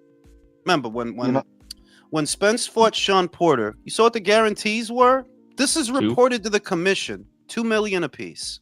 And that was Spence, who did 360,000 with Mikey Garcia, who did 277,000 with Sean Porter. He was selling more than David is now, and his guarantee was only about 2 million. Yeah, but the only mistake I think you're doing right now, Julius, is brown paper bag money is different from the money that you get from a fight. Money you have to get tax deducts. Money you have to actually. Now, let me put it to you another way. Brown paper bag money, let's factor that in because I'm more of a criminal than you are. Do I think the brown paper bag money from the casinos is in excess of what they make having that belt in Saudi? No. Do the math. 3% of 10 million is what compared to 2 million and a little bit of brown paper bag money? Is it like 5 million in the paper bag? Are we saying PBC is paying the paper bag money? Do No, they no, no. even have enough money to like get No, paper the bags? casino. And I'm thinking, yes, brown paper bag money is a factor, but is what's in that bag more than if that belt is in Saudi? The easy answer is no. So you No, think but they would prefer what I am Benavidez? saying, Julius, what I'm trying to say is that percentage goes to the WBC as an organization, doesn't go to Suleiman. Do you understand what I'm saying? Yeah, I think what you're saying is that Suleiman might be on the take and that might influence his decision. But I don't think so. Personally, I don't think so. I You need just a it's paper trail to prove that. more like you need a ballpark figure that whatever's in the brown paper bag, for example, is not going to be in excess of, say, David Benavidez's purse. What you're really talking about is a few hundred thou. That's what you're really talking about. Yeah, That okay, brown paper something bag like that. money, a few hundred thou. Well, I'm just saying that the organization, and everybody overall ends up making more money if the belt is in Saudi. And you get to make more, not just off of one fight either, on a regular basis. Dimitri Bivol fights on a more regular basis than David Benavidez. So are you really going to leave that money on the table for this infrequent money? You get him the belt, now what? Can I Now ask, is what? there a reason why he can't fight in like what was the date Bebo wanted? Was June or something? They He's say, not ready yet. He's not no, ready. no, he's injured. That's what Samson told Bernardo Pilati in the interview that's posted on his Twitter. He's injured. Doing What did I say? What did I say? He's gonna get injured. I'm telling you, that's what the excuse is gonna be. Mm-hmm. So And all this talk about the belts, and I just want to add to Will's point. If they go by their own rules, man, listen, they should be shaved down. All the major sanctioning bodies, the belts should be shaved down to just two: the WBO and the IBF, because the WBC, the BA, they fucking span belts in each division. yeah. It is funny I don't know, how maybe you should- out of all the sanctioning bodies, WBC is the one enforcing it. Where they're, like you guys have been saying, like they've been fucking inconsistent. Honestly, like they didn't harass. It's like, do I think that they would prefer that David have the belt? Do they have a preference? Yeah, I think they have a preference, but I don't know that they're going to act on it because they would literally be shortchanging themselves. You give that belt to David. David fought once last year, y'all. Once. Mm-hmm. And that one fight that he had, if you compare what you stand to make, no, you're not going to make no money off of David. Your 3% might look like 100,000, whereas 3% of 10 million is more. It's more. Not the percentage; Okay, it's the proportion of the purse that matters. Wait, Yeah. you might be a criminal, Julius, but I don't think you understand how non-profit organizations work. Because the difference between a non-profit organization and an organization that actually does profit, you can do money as a non-profit organization. That doesn't mean anything. The difference is, at the end of the year, when you do your taxes, you have Yeah, to you got money write. you don't have to claim. I know No, what you're saying. no, you have to reinvest in your organization all the money you get. You cannot say that, oh, I have this much of profit, I'm gonna reinvest it later. No, you have to reinvest everything at the end of the year. So, yeah, you can cook the books. That's a given. But Put it for this me, way. it's, Put it this way. The Nick. World Boxing Council has a Grand Prix that they're planning with Turkey El Sheikh. Turkey El Sheikh wants the trilogy to be next, not David Benavidez. Do I think the World Boxing Council that just went into panic mode, do I think they're going to rock the boat? You see, do you see they what were- happened? they were Wait, already doing that. no. Do you see what happened? They announced this TKO shit. Mauricio Suleiman sends a mass email to any champion that'll listen. Can you say that you love being a WBC champion for us, please, on your social media? That's how panicked they were. Yeah, but TKO. And one at a time. Stop being in a rush to say something, because not saying nothing. Now I lost my train of fucking thought. Right. The same organization that just went into panic mode for something that has nothing to do with them. Do I think they're going to rock the boat with Turkey? Not really. I don't see that. That you're going to take that belt from Dimitri to give it to David so that he could bring you no money with it because of a little bit of brown paper bag money. We're not talking about much. What are we talking about? 100,000? What, 50,000? I just don't. I don't think so, because rocking the boat costs you more money, a lot more, than giving the belt to David. Okay, but Julius, my question is this: they are not already doing that shit? Because if you call for a mandatory when you are not even next in the rotation, yeah, if you're gonna do a trilogy between Bivol and Beterbiev, and fucking Bivol is at risk of being stripped, that's gonna hurt the trilogy because it's not gonna be for Undisputed anymore. So The why reason do I it now? think the reason I think they did it is because they're trying to siphon more money. We're on the same page, just for different reasons. Skipping the rotation, right? I'm pretty sure that the exemption to the mandatory is a form that probably costs about $10,000. And I think what they're trying to do is double dip. Let's order our mandatory. Even though we're not next, we're going to get the percentage. We're going to get a sanctioning fee from the trilogy. But if we order the fight prematurely, we also get extra money because they have to pay for the exemption to the mandatory, the form, which is an additional fee. I know that via the IBF, it's a $10,000 fee. Could be more of it with the WBC, that little form that you have to sign. So I just think they're double dipping. That's what I think they're doing because they're greedy. You call it double dipping. You call it double dipping, but to me that's a shakedown. Nah, shakedown is Billy Keenan Top Rank. That's a shakedown. $25 million. Yeah, that's a shakedown, bro. I'm gonna tell everybody everything. That's a shakedown. This is double dipping. That you already stand to make money by not doing shit and just relaxing. You want to make a little extra, skim a little more off the top. You're double dipping. Well, they can still make the trilogy without the WC. Oh yeah, of course, but it would be their loss is the point that I'm making, that if you stick to this, you guys are costing yourselves a lot of money. Do you normally show this kind of stick-to-itiveness with fighters? Even fighters that don't bring you this kind of money. No, you don't. The last guy you stripped, I remember, I think was Canelo, and that was what, 2016? And y'all been licking his ass ever since. Look, they don't normally strip guys. The thing about David Benavidez is, why do I think Mauricio and Al Heyman are in cahoots with the casinos in Las Vegas?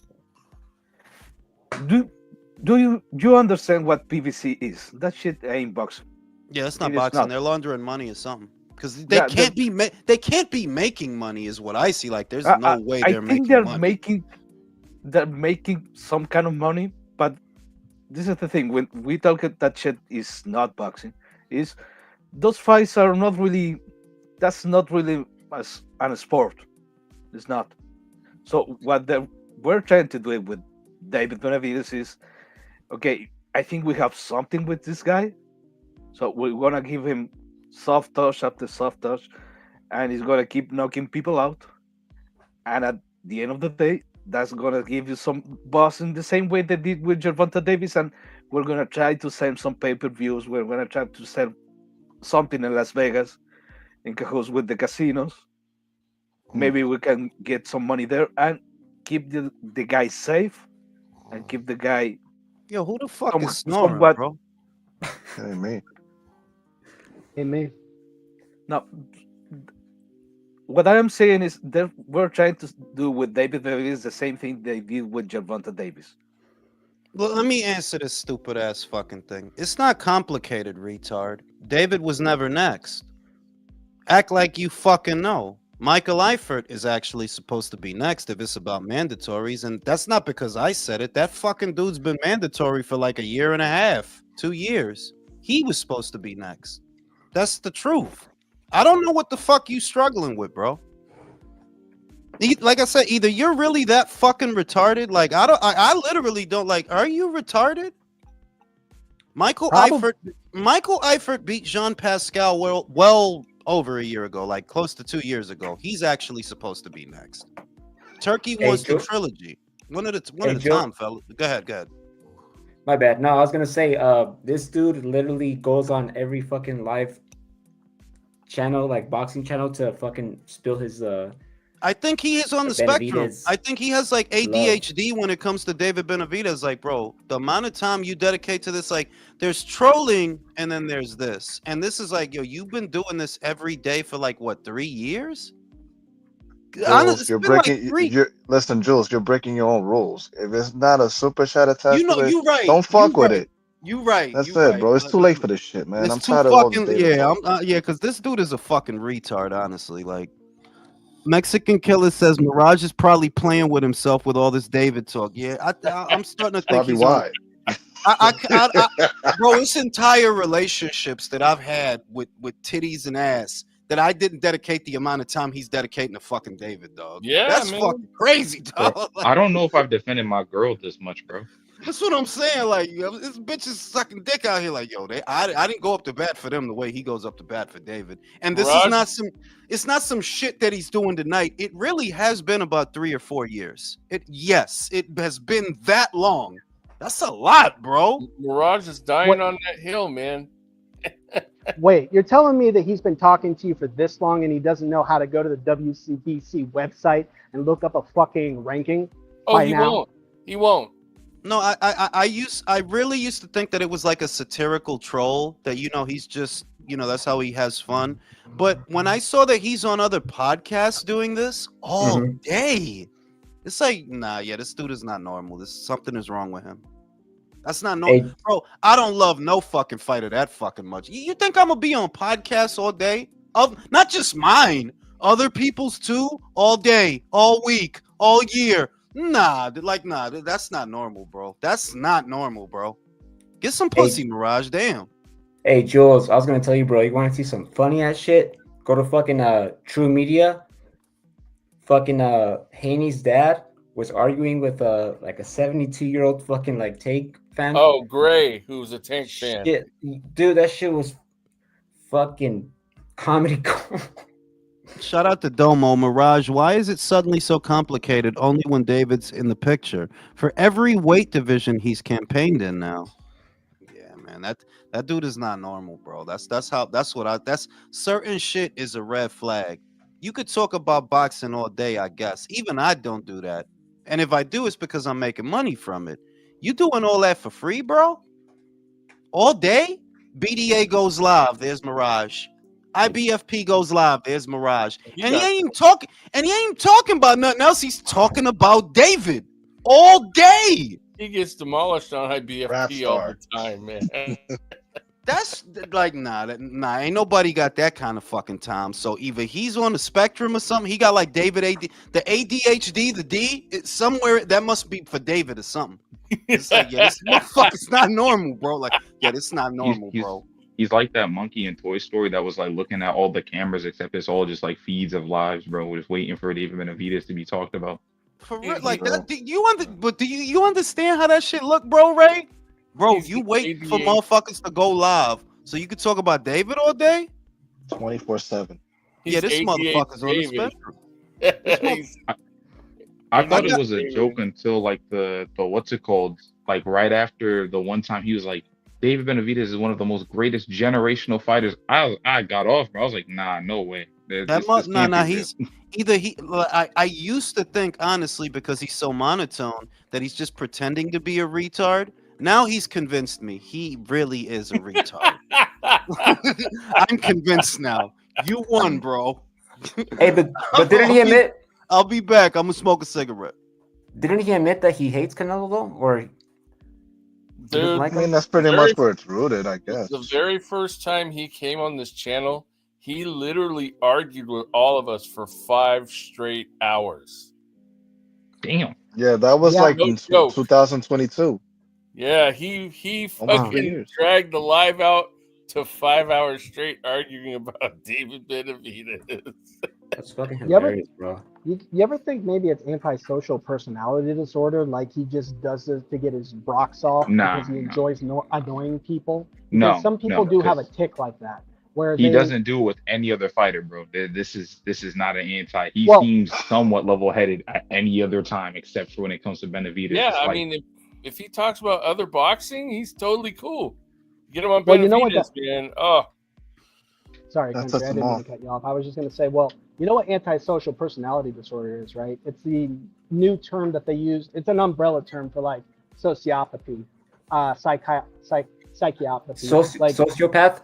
Yes. Yo, I'm gonna be honest, bro. I'm gonna stop you right there. I'm not about to do a whole psychology lesson on a nigga dick riding. You're losing me, man. I'm sorry, bro. Like I'm not doing this at 1, 2, and 8, 6. I'm not doing this, bro. Yeah, I don't feel like doing this. It's just full psychology. Let's dive in more. Dick riding. I'm not trying to make it a psychology thing. I'm just saying like this kind of behavior is indicative of somebody who enjoys getting under people's skin. not somebody who enjoys talking about boxing, like someone like me staying up till 1:30 in the morning talking about it. Well, there's fans for a reason. No, you're right. You're right. There are still people who will prattle on about their favorite singer to this day for no fucking reason. Yeah, man. Like, look. Canelo is from Guadalajara. I'm from Guadalajara. My last name is Alvarez. His name is Alvarez. But I have said so many times on this channel, if he fights Bivol again, in my opinion, he's gonna lose. Yeah. He needs to leave You know what I Bivol mean? alone, man. I'm sorry, but he does. You know what I mean? And that's like understandable, but like these fucking fanboy dudes could like never fucking be like, be real. No, they want to live in La La Land. Like, do you know who Dan Rafael is? Yeah.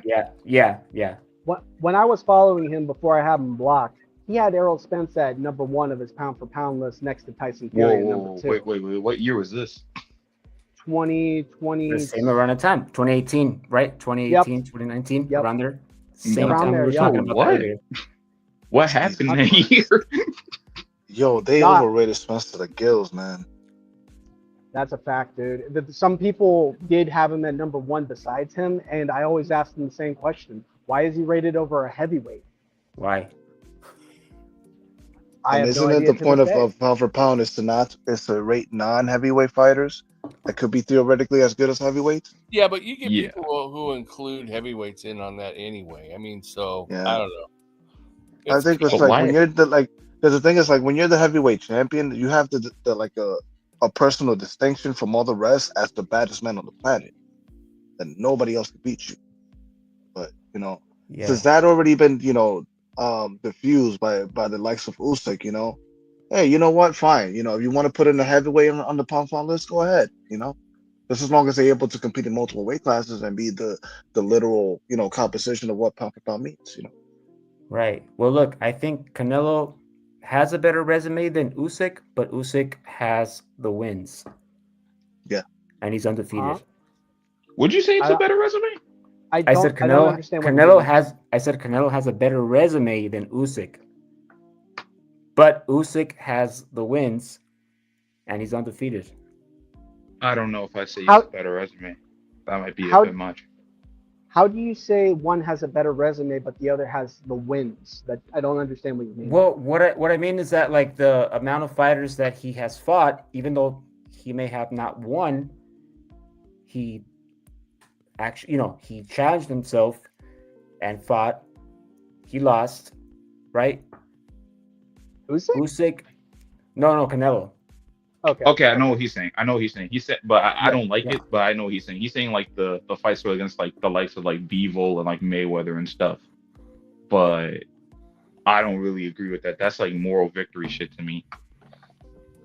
If that's the case, then Jorge Linares should be in the what's it called, in the Hall of Fame because he has a cool moral victory over Loma. I'm gonna say when it comes to the subject that we just discussed, right? It's just hard to believe that the PBC even wants to pay for that fight. I thought about it. I'm like, what? They want to put on this show that could lose them money, all to get David a fight with Bivol, who I never thought he wanted to fight. And I just thought about it like, yeah, it's a smokescreen, bro. They're just doing what they normally do. They're putting a bunch of shit out there. So what I really think it is, Samson did those podcasts and he said that stuff because he knows that David is close to fighting Bivol, that if you want him, there he is, but you need an excuse to leave. It's not overly complicated. You need a reason for him to say, oh, fuck it, I'm leaving. That's all it is. That's what I see. That like you want to make it look like he wanted to fight him. In reality, he's not gonna fight him, and you gonna fight Zerto. All Zerto got to do is really beat need Cuban. an excuse though? Yeah, you need an excuse because it'll make you look Just bad. leave. Nah, it'll make you look bad if you don't. That guy beat Canelo. You said you could knock him out. You told a bunch of podcasters you'll knock him out. You've been talking about the sparring sessions nonstop. You need a reason that y'all don't fight because the door it's right there. If you want to fight him, it's right there. Didn't he do that before though? Like I could swear he did that with David Morrell. He said he was going to fight him, but then he turned around and said it was fake news just to fight somebody else. Yep. Yeah. He did do that with him though. But David Morrell ain't Dimitri Bivol, I'll say. It's not for undisputed. It doesn't look as bad. With David Morrell, the excuse was, oh well, I want a bigger name, and that worked because David Morrell only had like what 5 or 6 fights at the time or whatever it was. You say I don't really want David Morrell. I want Jaime Munguia. That doesn't sound that bad. I want Edgar Berlanga more or whatever. That doesn't sound that bad. But this is the top of the mountain. It does. This dude. If you're not trying to fight Dimitri Bivol and you at light heavyweight, what are you trying to do that? You need a good reason to not fight him. Like, bro, that dude got all the belts, right? He got all the belts that you're trying to win if you're trying to win them. And it's not like it's for no money. There's money, you know? You need an excuse not to fight him. I think this is the excuse.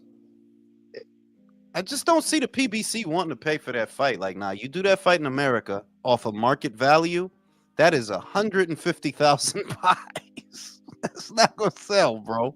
It is not. If you've been doing what 50,000 with Plant, 50,000 with, I don't even think that did 50,000 with Andre. I don't think they did shit with this. I heard the number's 56. That's the only number that's out there, like somewhere in the 50s. Below 100,000. I thought Rick Glazier said it was like one. Did he say it did? No, that was for he the said Davis it was fight. under one. He said, No, yeah, that he was for the Davis fight I'm thinking about. I think he said for the Benavidez fight it was under one. So I'm thinking what 50 something, 60 something. It's common sense. You think over 100 or 150 or whatever. You think that many people paid $80 to see him fight David Morrell? Nah, not when they could steal it. And that's who supports him. Motherfuckers that steal shit. I know you're right. Like the way that you just explained it, I know you're right because there's no way they would be able to pay for B-Ball, like you said, and there's no reason why they would bring it to the United States where it wouldn't even make shit off of pay-per-view. They're not exactly like they're not going to make any money. Like if you think about, okay, what's the motivation? Do they really want to do this fight? Just think about it in terms of money. You bring that fight to America, y'all not going to make no money. And you can't offer him what he just got. You can't offer Dimitri Bivol $10 million. You don't have that. He gets that guaranteed with Turkey. Guaranteed. Don't matter what the pay-per-view does. 10 mil. Do you guys have that kind of money to offer him? No. So when you go on a podcast and you saying, yeah, we made him an offer, well, I don't think it was for 10 mil. So if you don't got 10 mil, like Turkey got 10 mil, and you know you don't, are you serious about this? No, dog. You just talking. You just doing what you normally do. Putting a bunch of shit out there so when he don't fight him, he has an excuse. Hey, how much did Crawford make against Madronov? I don't know. I heard it was like 9. Some crazy ass number. That's too fucking much. Because that shit didn't make a profit. That shit didn't make a profit, huh? No, it didn't. Not for what they spent. Not for what they spent. For all those fighters that were on that show, what they spent versus what it brought in, that shit did not. It couldn't have. There's no way. There's no way. There's no way.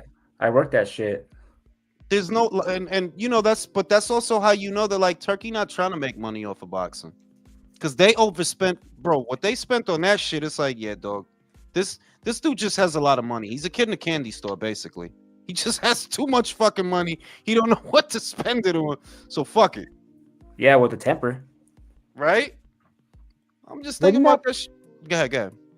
I apologize. I did not mean to interrupt. I was just gonna say, isn't it the same situation though? Except one outfit is broke and Turkey had the money. We're talking about putting a Russian that, even though he did beat Canelo, admittedly, how many people are gonna buy the pay-per-view off of the B-Ball name? That's what I'm saying. At the very most, that's $150,000. 150,000 buys. Like I don't see that doing 2, 3, 4, 5 in America. Even with Dimitri, there's no way. The numbers don't tell a story where this is a fight that you want to do. The only way you would want to do this fight, the only scenario where it's viable is go to Saudi. That's the only way you get paid. Go to Saudi. Now, does David want to go to Saudi? No, he's a Vegas fighter. He's a Vegas fighter, remember? Yeah. PBC. Well, they're doing Canelo Crawford in Vegas at least. We don't know that yet. And we don't know who the other thing about Canelo and Crawford that makes it really different to this is if Netflix ends up being the broadcaster, they make a lot of money. Yep. they'll put in a lot of money. They gave Katie and Amanda a lot of money. Jake and Mike a lot of money. They'll give Canelo and Crawford a lot of money. Who the distributor of the pay-per-view, if it even is a pay-per-view, who the distributor of the fight is matters quite a bit. That matters quite a bit. But with these two guys, with David and Dimitri, like, bro, in America, without Saudi money, that's a $4 million fight. 4-5. Right And if around you're that. Good. and if you're a Vegas fighter, who in America is going to give you that kind of drawing? Because like even historically speaking, like not even historically, right now speaking, every single light heavyweight who's worth a damn is in another country, not America. Yeah, that's for sure. The Brits, most of the real money, if you took away the Saudi money, where would most of the money in the light heavyweight division be? It's in Britain. That's where most of it is. That you talking about market money, right? Market value money. What the fight will generate. Yeah, most of the money is in Britain. Take Turkey out of it. Now, we know David not trying to go to Saudi. We know you not trying to agree to nothing over there, right? So why would you want to fight Dimitri then? You're not going to make a lot of money if you took Saudi out of it. That you don't want to go to Saudi for it. You want to be a Vegas fighter. Well, in Vegas, that fight don't sell a lot, so you don't make a lot of sense. You make more money off that fight in Saudi than you do in Vegas. Yeah. Nothing about this. Nothing about that arrangement makes sense. And the yardstick you always have to look at is the money. Where is the money? If it's about money, David says, Turkey, I need that fucking fight, bro. I need that fight. If it's about money, if it's real prize fighter shit, yo, all the money for me to fight this dude for his belts is over there. All right, then I'm going over there. Very simple. Because in Vegas, that shit not gonna do nothing in Vegas. It's not gonna do nothing in America. Yeah, but it's gonna listen to Daddy Heyman. Ain't nobody that fucking stupid, bro. No, he's not, bro. Look at Wilder. Look at Wilder. Yeah, Wilder is a fucking moron. I don't know, but you really say that, but like, let me ask you this. A while ago, remember when they were going to give him that opportunity to fight Artur at Top Rank at whatever weight? Do you think that he would have made more money fighting Artur at light heavyweight at that time, or fighting the amount of cans that he did before he even got on pay-per-view? I think that their rationale was for risking it all on Artur for, let's call it 2 million. We can make that 2 million over a longer duration of time and save fights. There was no money in fighting Artur Beterbiev at that time, if you remember. That was circa 2020. I agree, but it's like, well, what I mean is like, it's like, okay, money play. Okay, am I gonna what's it called? Am I gonna make 10 mil against Arthur? No, I'm gonna make 2, and if I beat him, which I think I can, then I can Then I can make a fight with Canelo, because Canelo was gonna go as light heavyweight anyway. Let's say I don't think David would have made more than $1.5 to $2 million fighting Artur Beterbiev, right? Coincidentally, I think he was making at that time about 1.2 to 1.5 fighting the David Lemieux of the world. No shot. Maybe 500K. Yes. I don't think. Yes, bro. Yes. At that time, Showtime was still in boxing. Yeah, but they weren't paying guys a lot though. I'm pretty sure they were paying David in the neighborhood of $1 million to 1.5. I'm pretty sure base purse about 1.5. But let's go with your number. Between 1.5 and 2, you're not going to make an astronomical purse fighting Artur Beterbiev in 2020. That is established. You are not. You're not. You're not going to make more than him, and all he's making is about 1.5 to 2. You're not going to make more than him. So, okay, let's call it 5. 5 potentially getting put in the hospital when I could make that fighting David Lemieux? When I could make that fighting Kyron Davis and Ronald Ellis and these people? It makes it a very easy decision. You take on this one fight for a slightly bigger purse than normal, but you stand a very good chance of losing versus staying here and making practically the same amount of money over a longer duration of time. They would prefer the second option. Easily. A lot of these dumb fighters. Raw numbers. Let's say, okay, we'll get you fighting Artur gets you $1 million. If you fight David Lemieux 2 times, though, you get $1 million. You just have to fight him 2 times. It's very easy. It's very easy to see what direction they're gonna go in. Like, what the fuck am I gonna go get a concussion with this hairy Russian for when I could stay here and get the same money? It's just gonna take a little longer. Now that it's Dimitri, once again, y'all know what they paid that man over there. Y'all know y'all don't have that. You also know that for you it's financially risky because if you do this fight, most of the money that you're supposedly putting up, it doesn't go to David, it goes to Dimitri. Think about it. You push for this, it goes to a purse bid, 75-25. 75% of whatever you put up is going to Dimitri, and y'all trying to do that. Yeah, I don't believe that. I don't. Like, nah. You're going to go out of your way for a fight that could flop so that you could give him most of the money. Yeah, I don't believe that. Yeah, that I don't don't believe make that. sense for one moment, man. If you push for it and it goes to a purse bid, and then you win the bid, Dika, because Turkey's not gonna bid on it. Yeah, y'all gonna put yourselves in a hole for all that money for a fight that David might lose. Yeah, I don't believe that. Hold on. Now that I think about it, it might just still not happen because if you're thinking about it, Turkey's not going to bid for it. Top Rank's not going to bid for it. If you already just said Matchroom's not going to bid for it, yeah, you said that's Matchroom's not 4 gonna- million. Is it really 4 million when you know nobody else is touching it?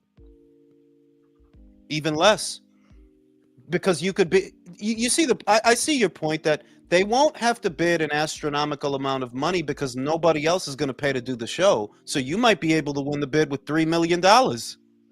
Probably less to be real, if I'm being honest. But Well, yeah, if Benavidez was the champion on the A side, it would be a lot. The less weirdest cheaper the for them. weirdest I thing, might here's sneak the that for weirdest 2. thing. So let's say that they win the bid with a number as low as 2 million, right? Let's go crazy.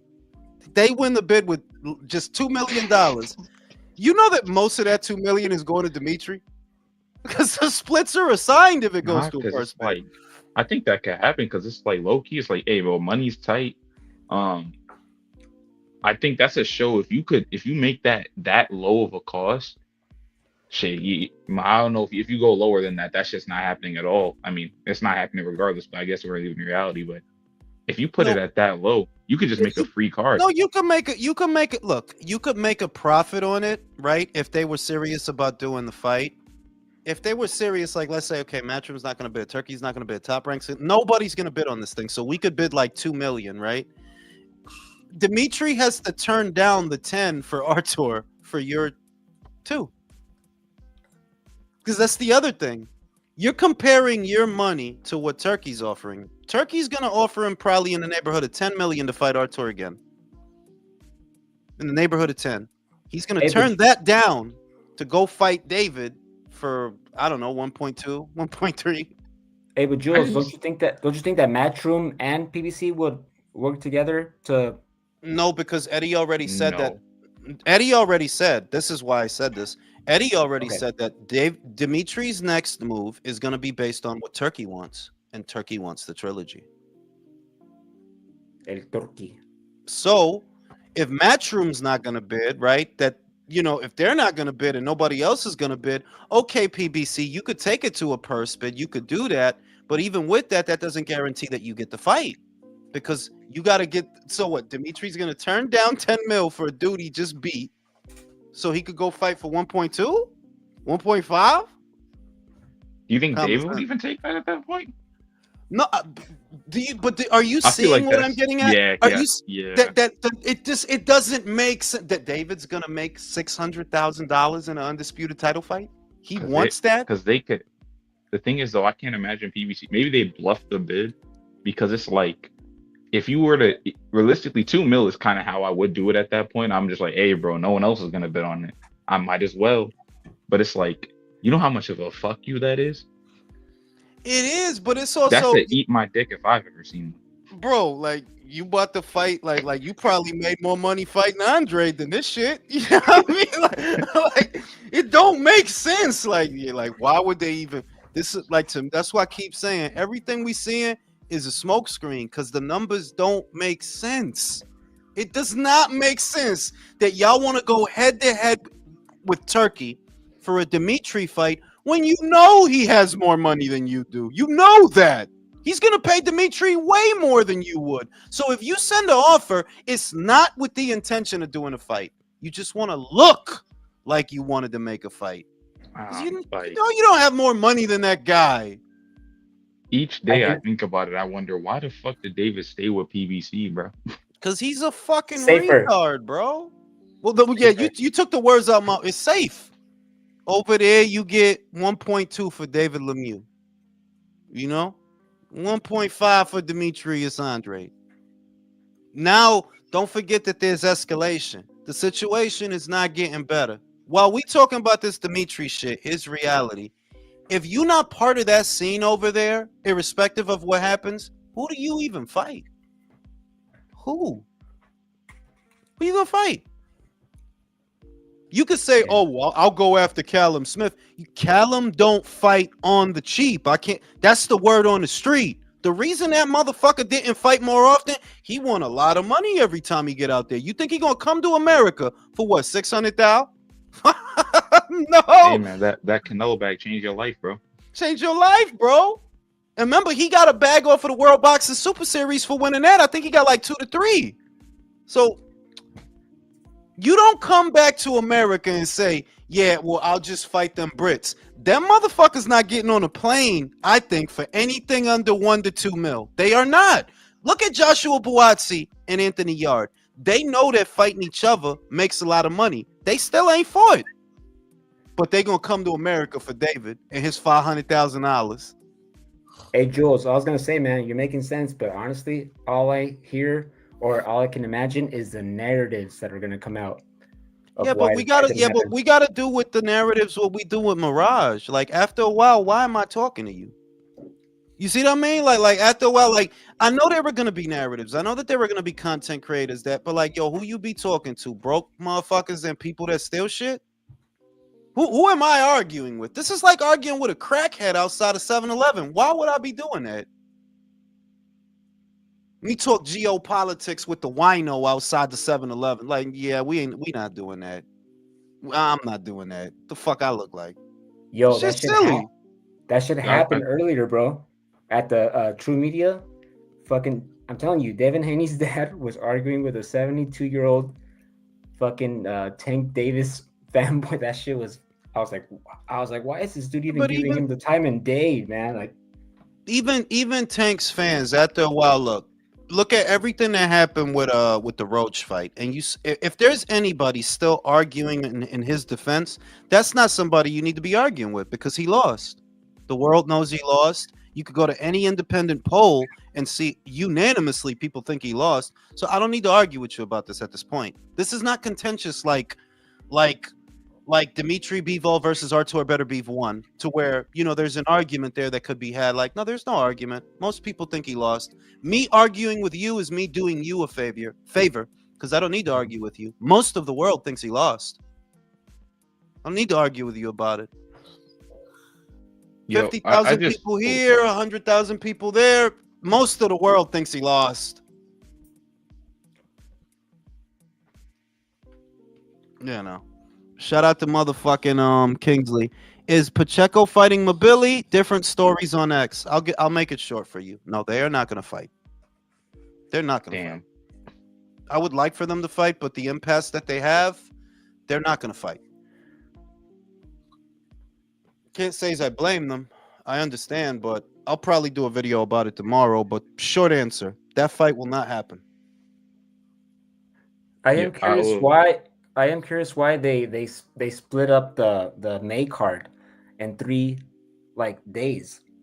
Bro, I like that shit because I'm gonna make like $1,000 just watching fucking boxing that weekend. Oh, nice. Oh yeah. Literally, just I can generous guesstimate for those 3 days, probably gonna make about 1,000. Nice, man.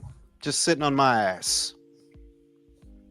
I could do that when I do camera gigs, but that's awesome. So I'm gonna have fun. I know that Inui versus Cardenas is probably the weakest show of the weekend, but hey, it's a Sunday night. Do we even normally get boxing on a Sunday night? No, so I love it. Boxing Friday, boxing Saturday. I fucking love it. Friday.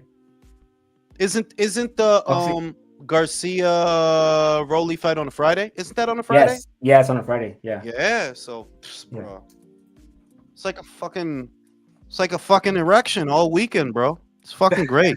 Ignacio gonna come at the last minute before I'm gonna end the live. I'm about to go to sleep, y'all. It's like 1 a.m. So, see y'all on the next one. For sure, man.